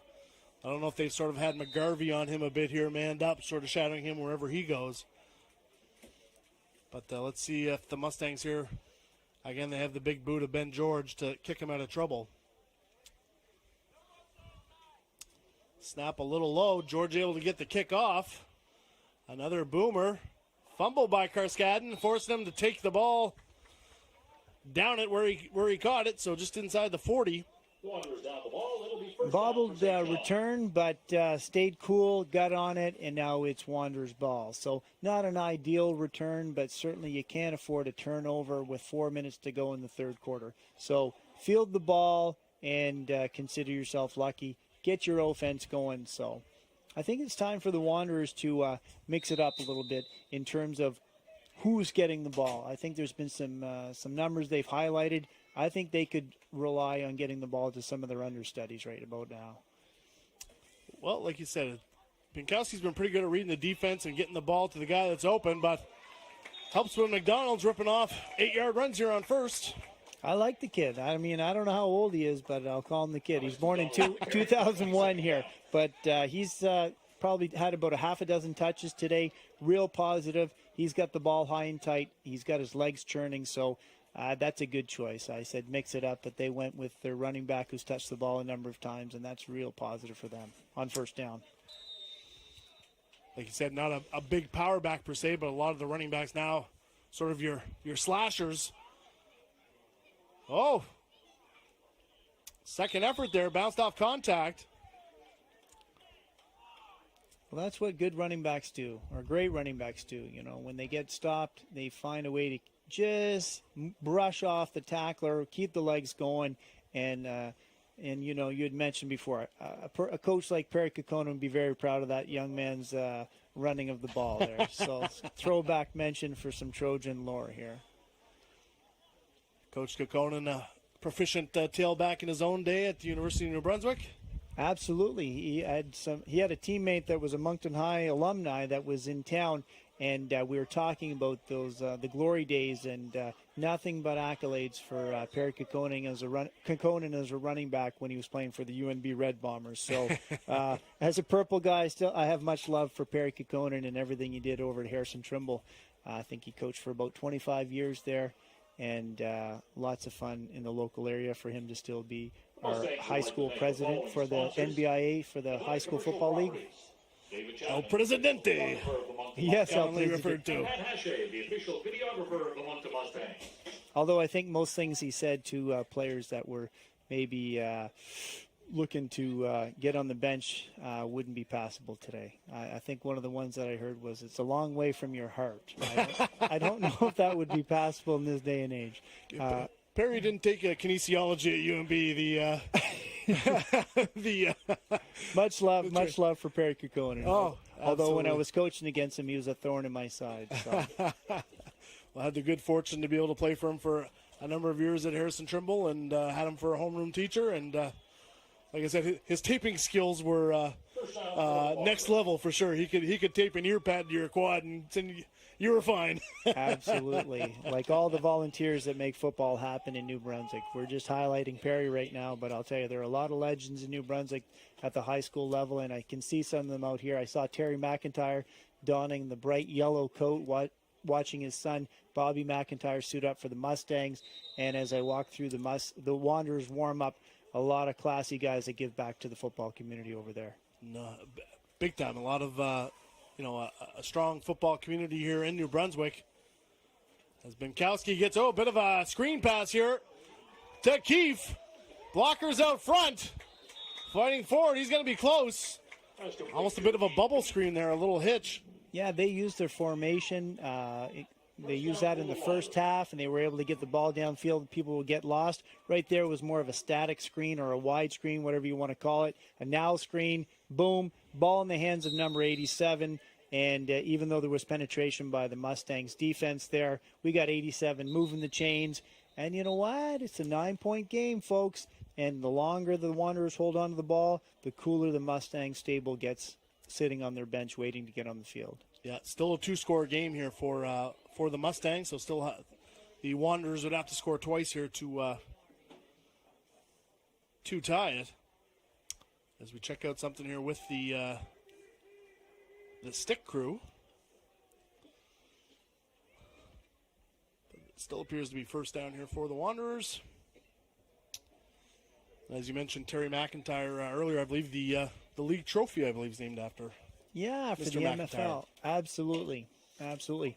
From my early days coaching at Moncton High and being involved in FNB, Terry McIntyre was obviously involved out of Fredericton and with Football New Brunswick, and was always patient with young coaches like myself and just kind of talking about the game and being very, very focused on the kids having positive experience in building across the province. And some of the things that he did in the Fredericton area, the capital area for football, were just outstanding. They had football being played out of middle schools and all sorts of cool programs. So great builder over there, and I have a lot of respect for Terry McIntyre for everything he's given to the game. I guess here the stoppage and play of this game as well. A fundraiser here for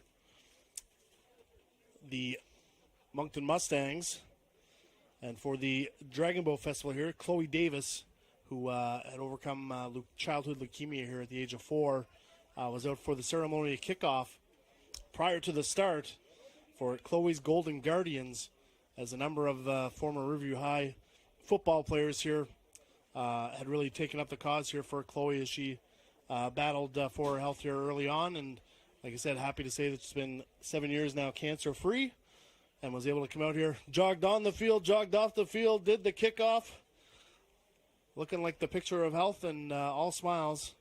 Absolutely. So 13 years old. Really happy for Chloe. Yeah, so our hats off to Chloe. And like I said, proceeds from the 50-50 and the gate here this evening going to Chloe's Guardians, Dragon Boat Festival here with a number of high school teams compete in, raising funds for local charities. So certainly a great charity, and great to see that high school players supporting one another here in their school and in their community. So, and a big stick there by the Mustangs defense when they needed it. Absolutely. So they're coming to play. We might have to send somebody to the Rehab 1 tent here. How's it going? No, everybody's okay. Just bumps and bruises here. Brought down for a So Zach Theriot involved there as well. Zach Cormier, Gabe St. Germain. So the Mustangs now starting to bring a little pressure with the blitz, getting those linebackers engaged. Trying to bring the extra man.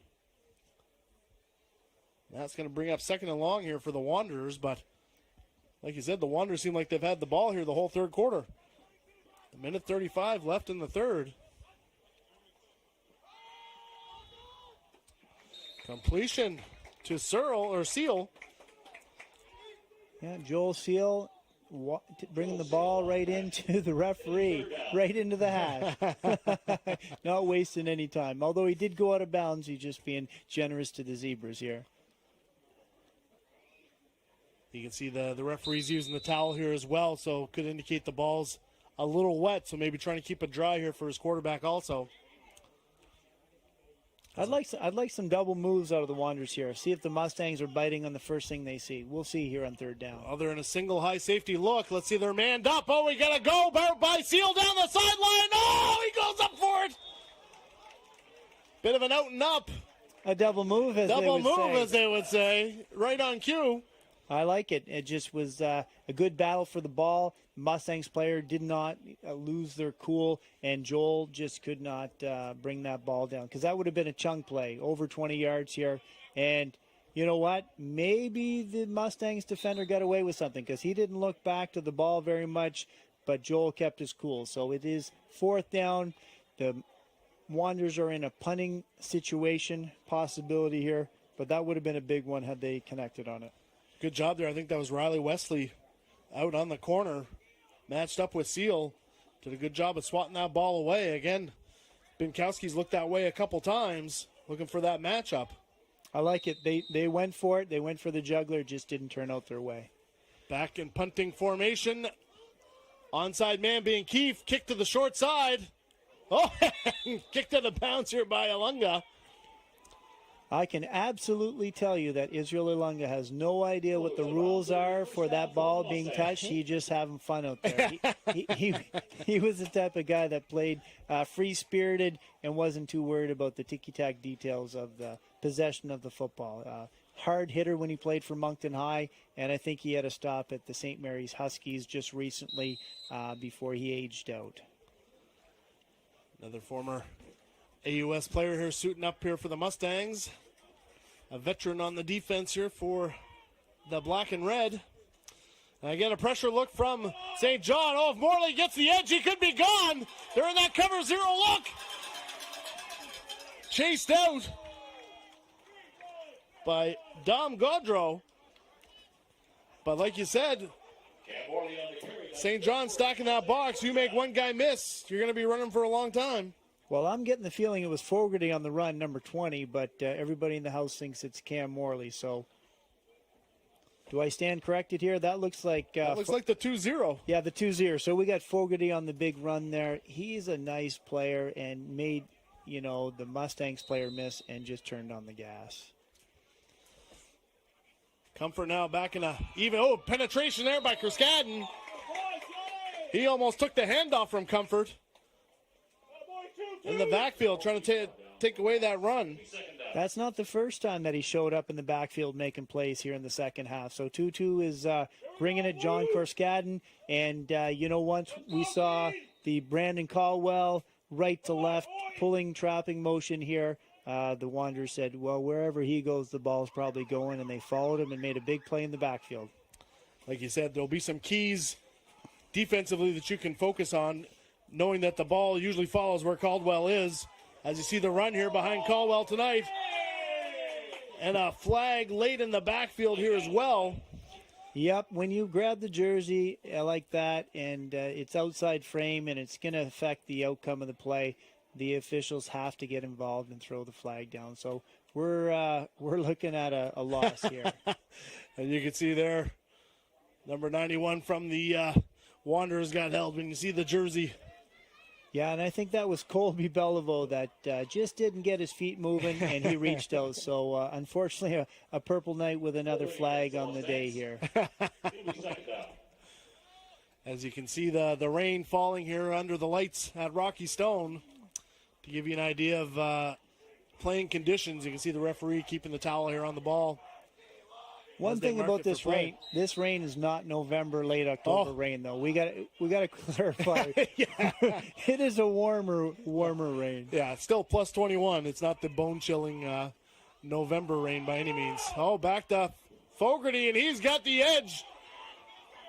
Headed for the sideline. Again, once you get through that first wave, Matt Morton brought him down. Just great ball running ability there.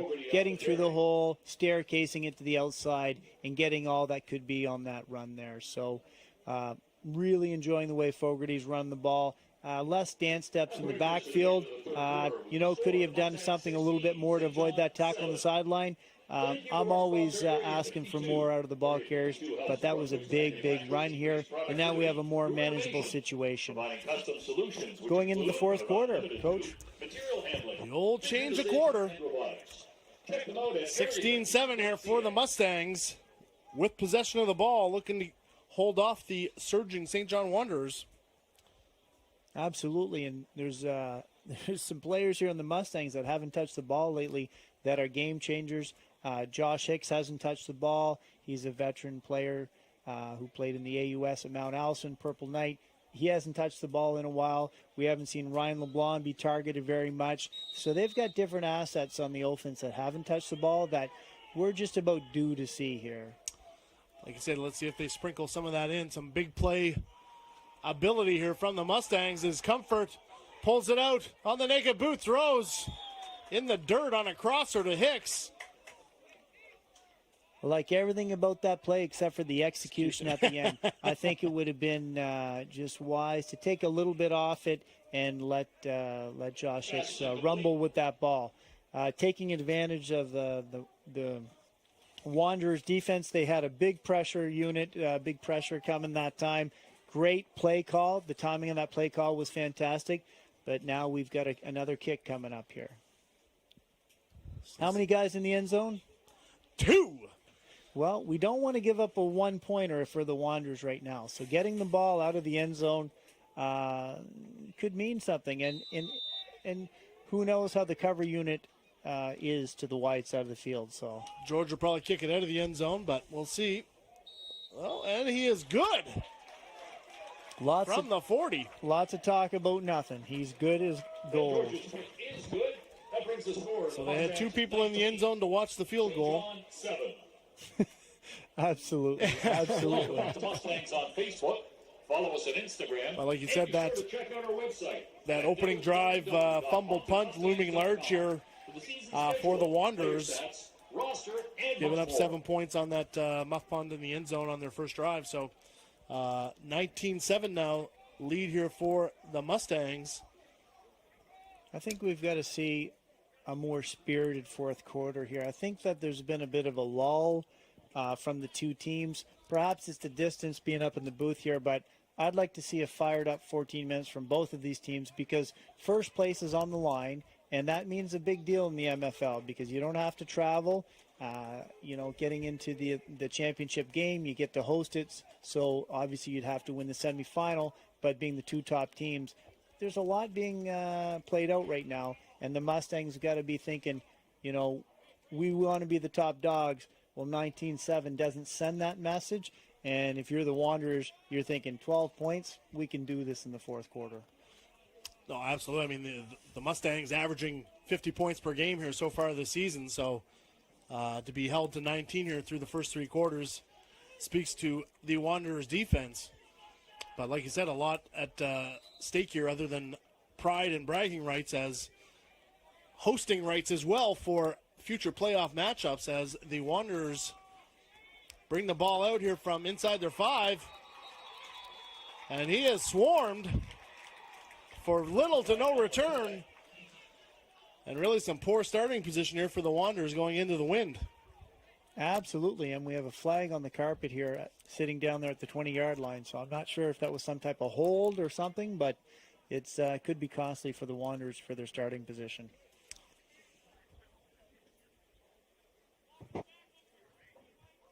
Let's see what the referees have here on the call. But again, like we talked about, hidden yardage, right? Being able to kick off to the goal line. No flag on the play. It'll be first down for St. John. Forcing that poor field position here for the Wanderers. No flag, but when you're watching the Wanderers return game, there's a disconnect between their blocking scheme and where Ben George can kick that ball. So if they were to clean that up, it would make it a lot easier for those Wanderers returners to get a seam and get some more positive returns. Big time, yeah. So he's not outkicked the coverage, but the gap between the returner and the blockers are a little too much. But Binkowski back to the air. Ooh! Took a shot. I don't know if we have a Wanderer down there, but that was Carr. As you can see, the rain a little heavier now, which may pose more challenging for a comeback. Well, it's certainly coming down here now, and I'm not sure if that triggered right before that deep pass attempt, but we're going to see that affecting the ball. So the quarterbacks here, yeah, it's warm and balmy, but definitely the grip on the ball. Let's see if those centers have their towels out, and let's see how the ball is going to be slippery or not in the fourth quarter here. Certainly more challenging. Let's see, they've been a bit of a split eye formation here. Let's see if they keep it on the ground to Keefe. Looks like they do. Nothing there this time.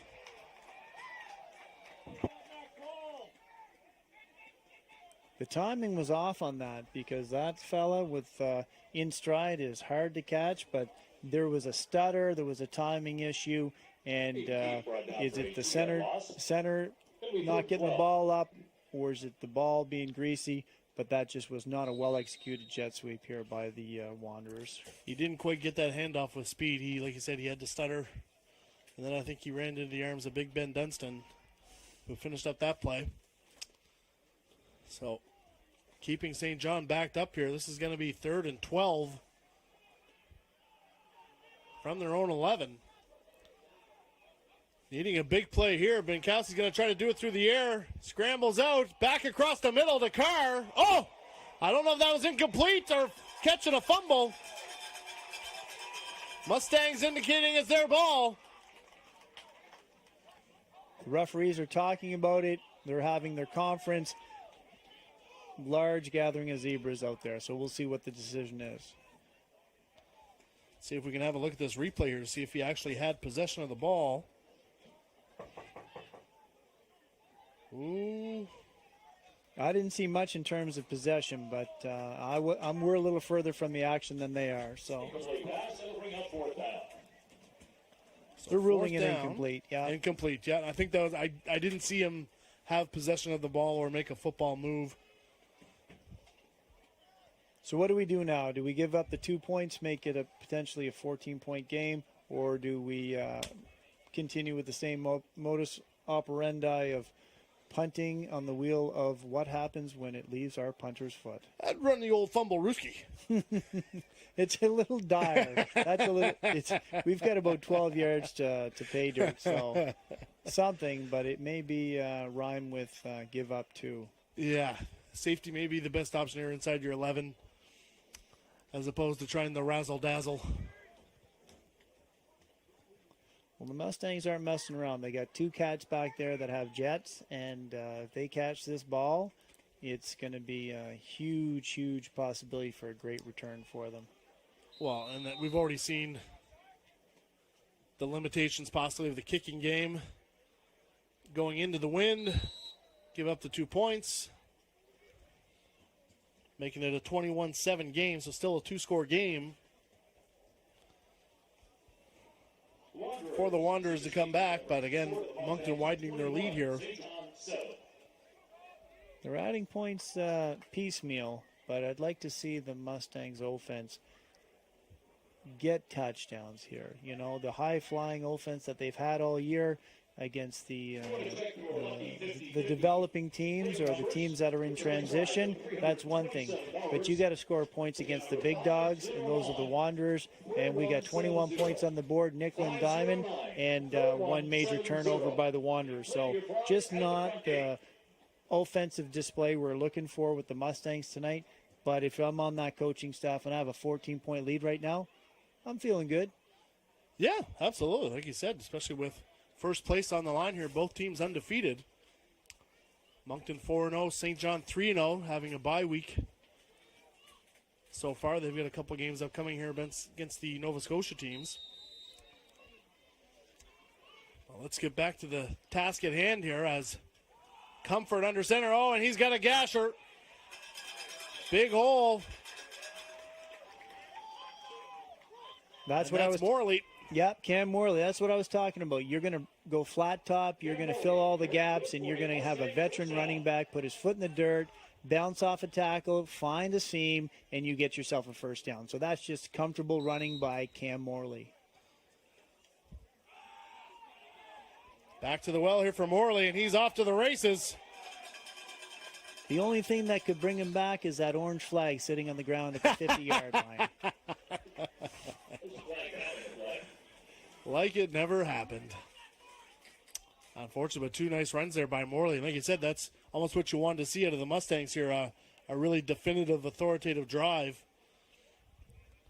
Marching down the field, but right now they're marching backwards. When you see a veteran like Matt Porter standing there where the flag is, you know it's a hold and it's coming back because he's not going to waste his energy running down the field when he knows darn well it's coming back. So savvy veteran move right there, conserving energy. Absolutely. So Matt Porter with the veteran move there by not hustling downfield and wasting any excess energy.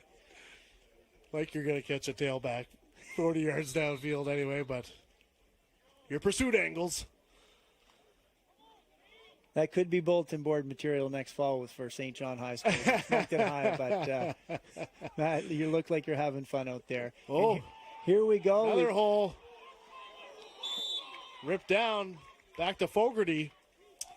Yeah, there seems to be a little bit of a lull here. The front seven of the Wanderers not being stout at all here. They're giving up first level creases, and the second level defenders are not filling them properly. And the running backs for the Mustangs are just too good to go down. Like you said, you can't miss tackles, and they're really overpowering at the point of attack here. You get that kick out block and an easy seam there for Fogarty. Yeah. There we go. When it counted, they stepped up. So it looks like it's going to be a 3rd and short from here. I stand corrected. Oh, they're giving them the first. That'll move the chains for the Mustangs. So if you're looking for the win, keep doing what you're doing. If you're looking to make it exciting for the fans, let's mix it up, Mustangs, so we can see some different play call selection. I think they'll be quite happy with pounding the rock as they are and watching the time tick off the clock here as we're down to 10:46 in the fourth quarter. Mustangs with a 2-score lead here, 21-7. The battle for first place in the Maritime Football League. Here between Moncton and St. John. Oh, nice cut by Morley. He just rips off a 20-yarder. I like how these running backs are dealing with the open space, the moves that they're making, putting their foot in the ground. So the Wanderers are giving up that line of scrimmage, and the Mustangs running backs and the blocking schemes are taking advantage of it. So good job by the Mustangs here.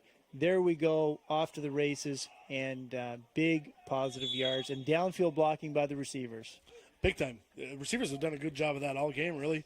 Downfield blocking, but there they almost blitzed themselves out of position where once they kicked out that D end, he had all day inside to basically bust it out.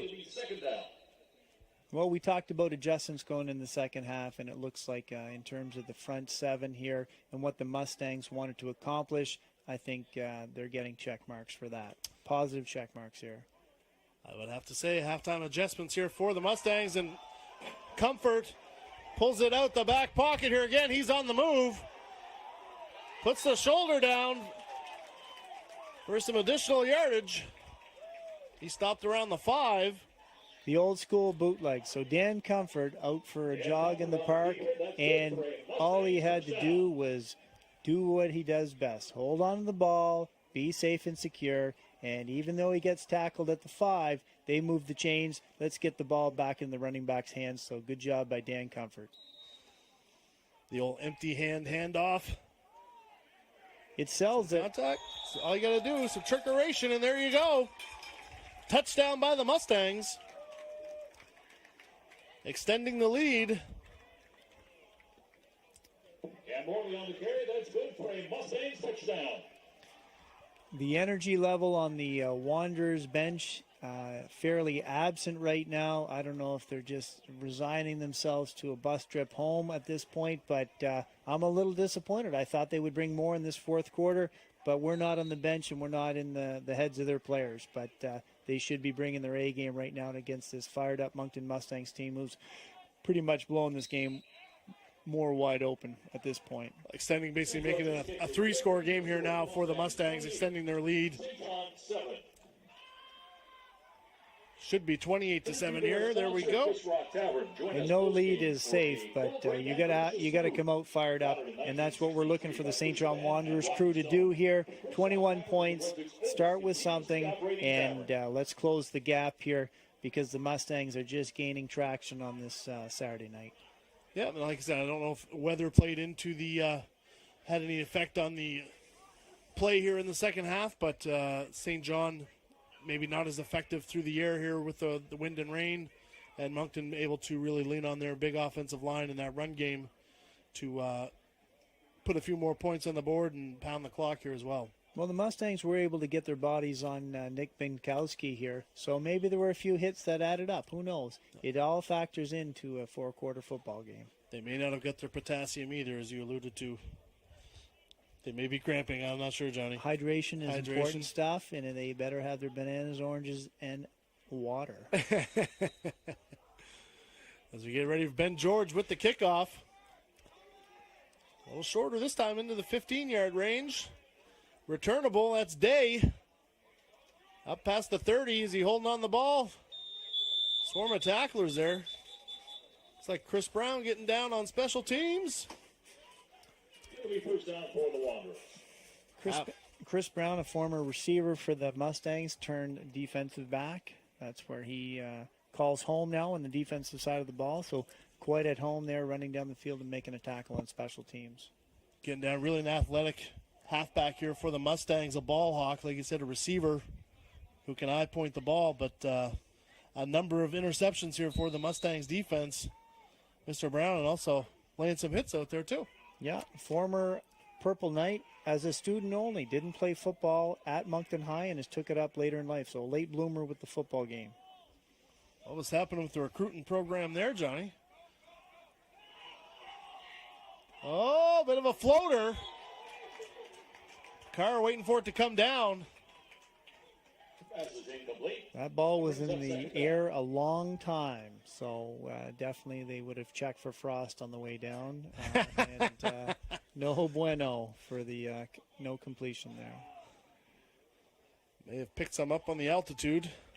But I'll tell you, the Mustangs' defensive line have been consistently doing their thing. And, you know, you see Zach Cormier in there, Zach Terrio, so a meeting of the Zeds in the backfield there going after Binkowski.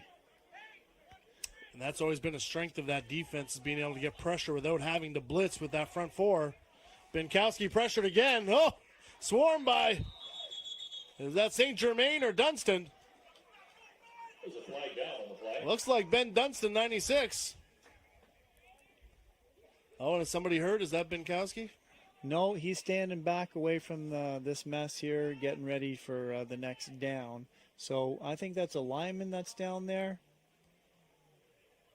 The referees are doing their great job of being doors instead of windows right now. So, yeah, we've got a lineman down, but we do have a flag down on the 30-yard line on the far sideline, so we'll see what that is. Not sure what it is. Let's see. Looks like Roddy Justison.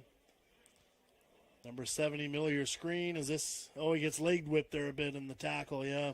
Ouch. Ouch. I really like the chop coming in on the quarterback there to try and dislodge the ball. That's a upper-level play, so I like to see that by the Mustangs. Don't just rely on the fact that you're big and athletic. Use some technique here and try and get that ball back so your offense can keep the meter running.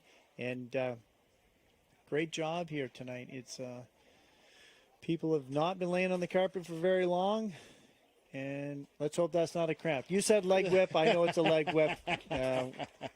And it's cooling off here, the temperature.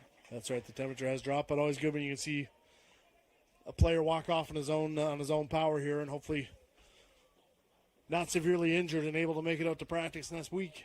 Absolutely. Show up to work Monday and come to practice during the week. Now that's 2 O-linemen from the Wanderers that are down. Well, I would dare say they haven't practiced with those replacements going in there. So those are going to be some fresh meat for the Mustangs defensive line. But maybe these guys were waiting for their opportunity in the wings, and it's their time to show in the fourth quarter that they should be starters out there. We shall see. We shall see. Where everything is on tape now, it's when you get the game film on Monday, you get to show the coach what you did out there. So, yeah, it's playing for pride time.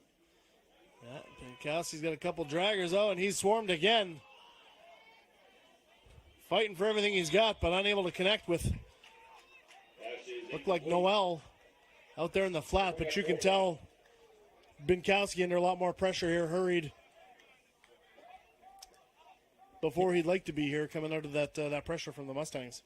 I would say that the protection unit of the Wanderers right now has some chemistry issues, and with the consistent Mustangs play, I don't know how much more I want Binkowski throwing the ball. We got 7 minutes to go.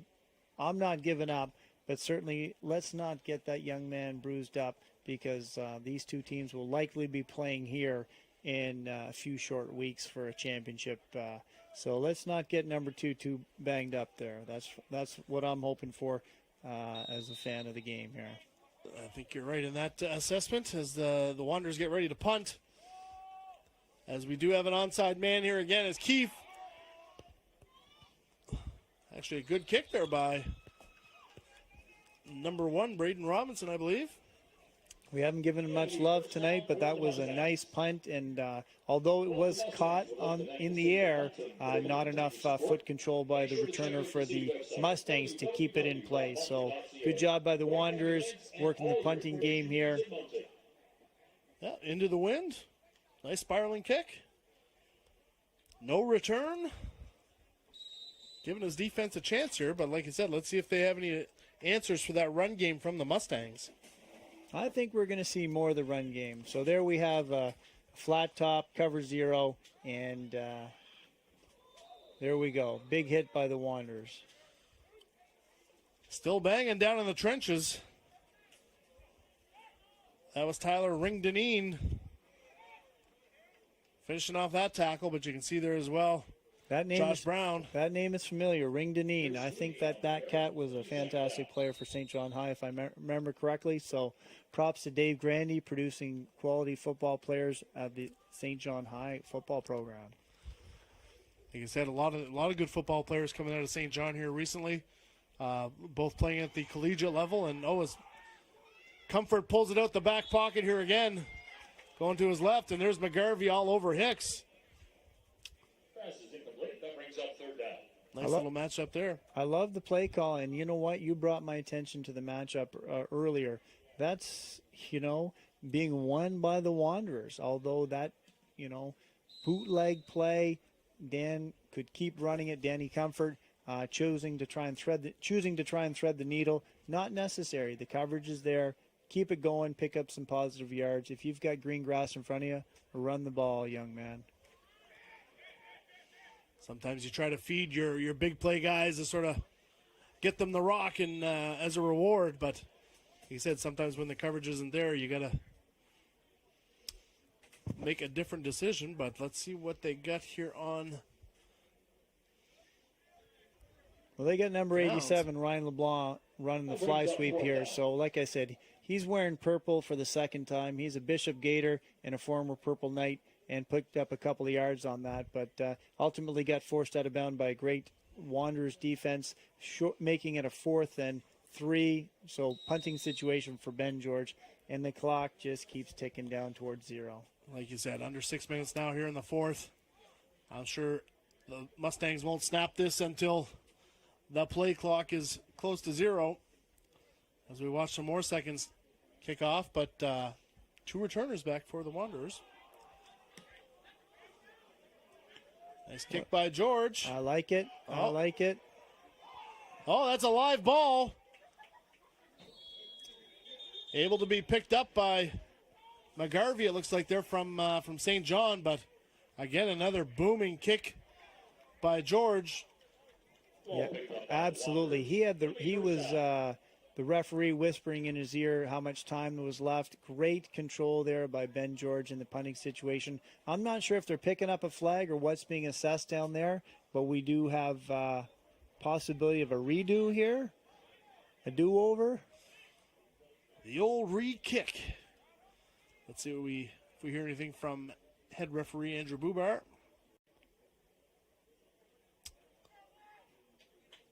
So with the offside, that's an automatic first down. So although it was a great punt by Ben George, I'm pretty certain that he's happy to have his offense have a first down, fresh set of downs, 5.5 on the clock, and let's see who's going to get the ball next here for the Moncton Mustangs. Again, costly penalty, even though it's a 5-yard penalty when it's 4th and less than 5. Gives you the first down to gain, and we go back to the run game here. Let's see. Can't see if that's Morley.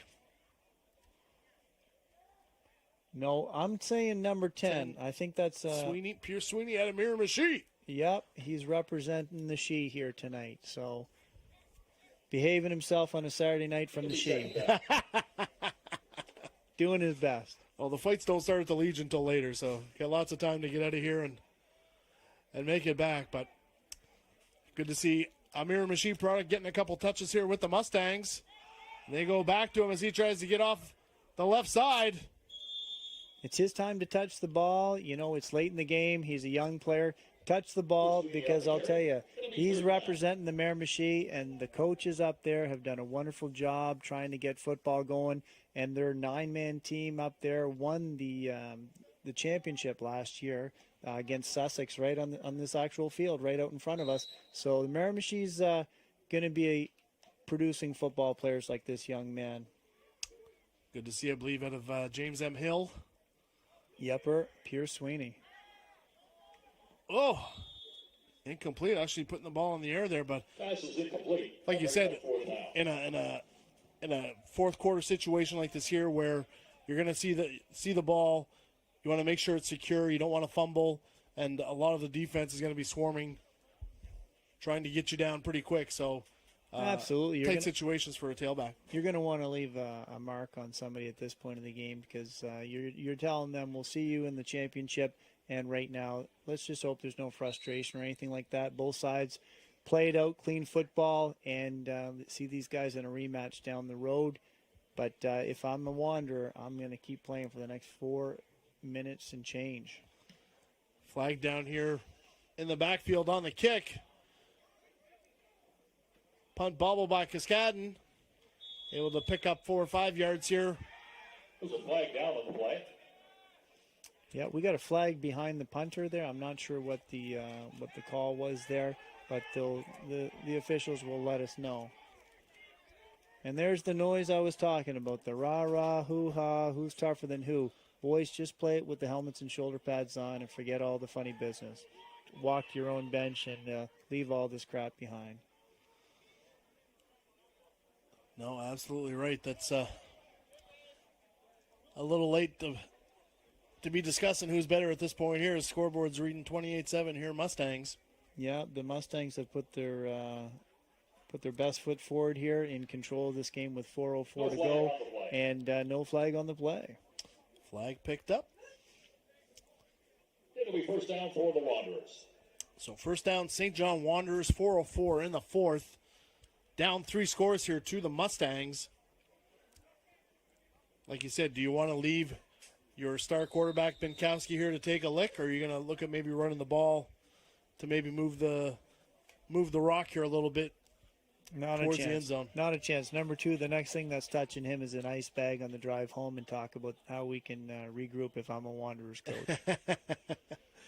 Well, looks like he's still in the gun and going to be throwing under pressure and going to be going down. Yeah, we got a sack here. The Mustangs swallowed him up. And we got some guys fired up playing for the Mustangs. And Binkowski, no, thank you. Do not hit my QB. Only 4 guys touched on this play, though. Yeah. We go. There's and then he's down. So that's Gabe St. Germain, 92. Dunstan in there, 96. And you can tell the pressure now from that Mustang D-line. Yeah. They're just pinning their ears back. Yeah, one criticism I have of the Moncton Mustangs tonight is you got to get some uniforms we can see the numbers from up here. I don't know if it's my eyesight or what, but it's tough to decipher the code here. We have to kind of guess from the body sizes and different things what socks they're wearing to know what number they have. And, wow. little trickeration there. Yes. Basically with the jet sweep here to Keefe. Yep. I like that fake motion inside. Absolutely. So we don't get the quarterback hit. We pick up a first down. I would have just liked to seen a little bit more mature ball carrying near the sideline. Think he could have danced out of bounds and saved a hit on his body, but the timing on that play was beautiful and great job by the Wanderers to not just get your quarterback in harm's way.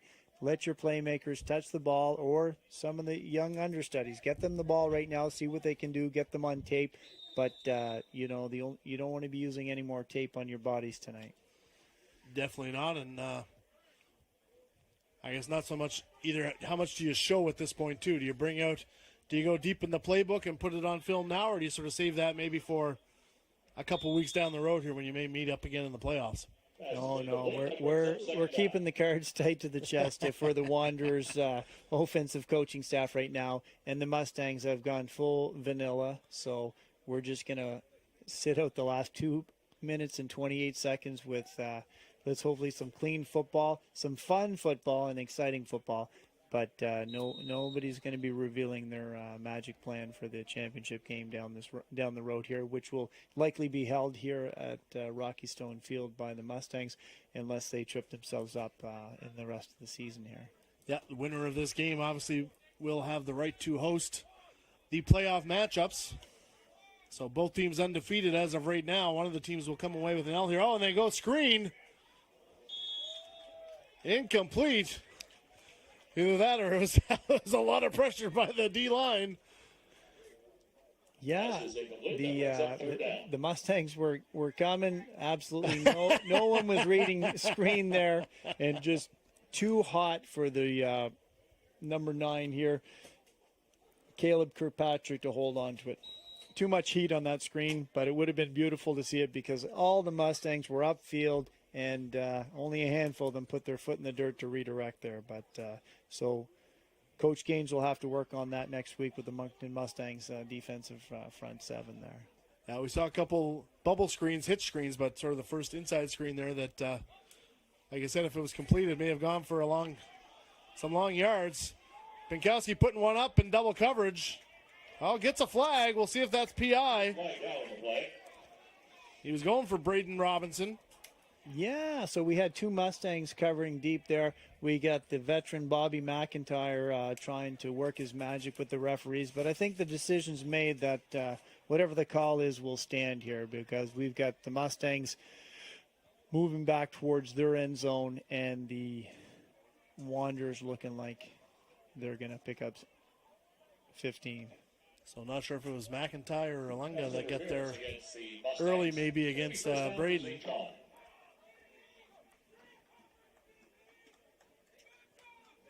.2:15 left on the clock here. Looks like the rain continues to fall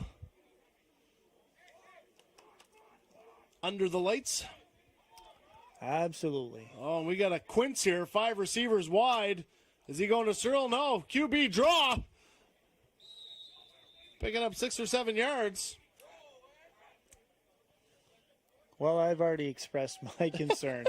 Keep Binkowski upright, keep his jersey clean, and let's save the bumps and bruises for another day. So you get the Mustangs defense flying in there. You got number 44. We talked about him earlier with his interception the first half. We got ourselves Ryan Cormier, a Tantramar Titan, turning Mount Allison Mountie next fall, coming in and putting a big stick on him. Not necessary at this stage of the game. Well, yeah, either you get him some extra ice for the drive home, or I don't know if you want him taking a big hit for a 7-yard gain, but let the keeping pups it on play. the ground. Exactly. Let the pups play right now. both sides of the ball, get guys experience, because you never know when you're going to have injuries in the later part of the season. And in the MFL, you never know when somebody's going to have a wedding that they need to attend and can't show up to an important game. It's been in the books for a year and a half. Yep. And you want that person who's their backup or replacement to have some game experience, especially against these two teams, because they are the teams to beat in the MFL. Yeah, like I said, the top two teams in the MFL. And really, like you said, depth a big part of that. And being able to have backups that can step in and play at the same level. Getting in some reps here. Binkowski going to roll to his right. Puts the ball up. Completed, it looks like. Yeah, we had that rollout to the wide side of the field, a deeper throw, and a nice catch. Spurl. Yeah, I would like to see the Moncton Mustangs defender be more aggressive on that. I think a little passive and just playing the situation a little bit too much. So I think there could have been a play on the ball, not necessarily for an interception, but get a knockdown. Make a play on the football. Don't be that conservative out there. If you did want to jump a route, though, now would be the time to do it. As a DB. It would look good on the stats, and if you messed up, it wouldn't cost you the game. So. Exactly. Binkowski going to go to the air again. He's going to the end zone. Oh, just out of the hands. That looks like Seal. Yeah, I think you wore the white helmet just to help us up here in the booth because it's pretty dark, and I've got the old bifocals here. I see the white helmet and the white shirt untucked, so that's what I'm going by. But at the same time, sometimes the white helmet makes it easier to pick out for the defense when they're ISOing you, right? So I would know where Joel Seal is anytime I'm playing against these guys. If I were playing or coaching, I'd know where he was, 87 and 15. I guess that would just be, I'd know where they were at all times. There's certainly some keys here for the Mustang defense. Bend but don't break. The clock is the enemy of the St. John Wanderers right now. Minute 5 left. Another flag in the backfield. Could be a hole. Binkowski running for his life. He goes down. Just about the 35 here. See what the flag is. And that's the first time tonight I've seen Binkowski show a little dejection, a little bit of body language with a minute to go. So as a warrior out there who's played hard all night, I guess we'll give him a break on that tonight. They're down 28-7, a minute to go. But as one of their team leaders, I would suggest, let's not do that later on in the season if you're going to come out here and try and beat these Mustangs. So good on you for a great battle tonight, but looks like the Mustangs are too strong. No, like you said, really impressed with Binkowski's competitiveness and how he's battled here all game.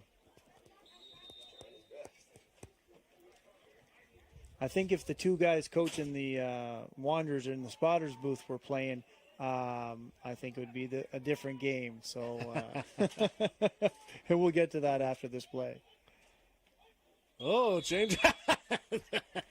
As the center falls backwards with the ball, but changing up the snap count here a little bit, trying to ward off that pressure from the Mustangs front four. So what I was alluding to before is we had Mount Allison Mountie standout, last name Bell, walk by here, looked like a giant compared to me, and McNamee from down in Acadia walking by us, 6 foot plus, and obviously they like the weight room. So those are guys that are making good on their AUS careers, one in New Brunswick, one in Nova Scotia, and great competitors. So that's what I was alluding to when I was saying they'd make a difference out there.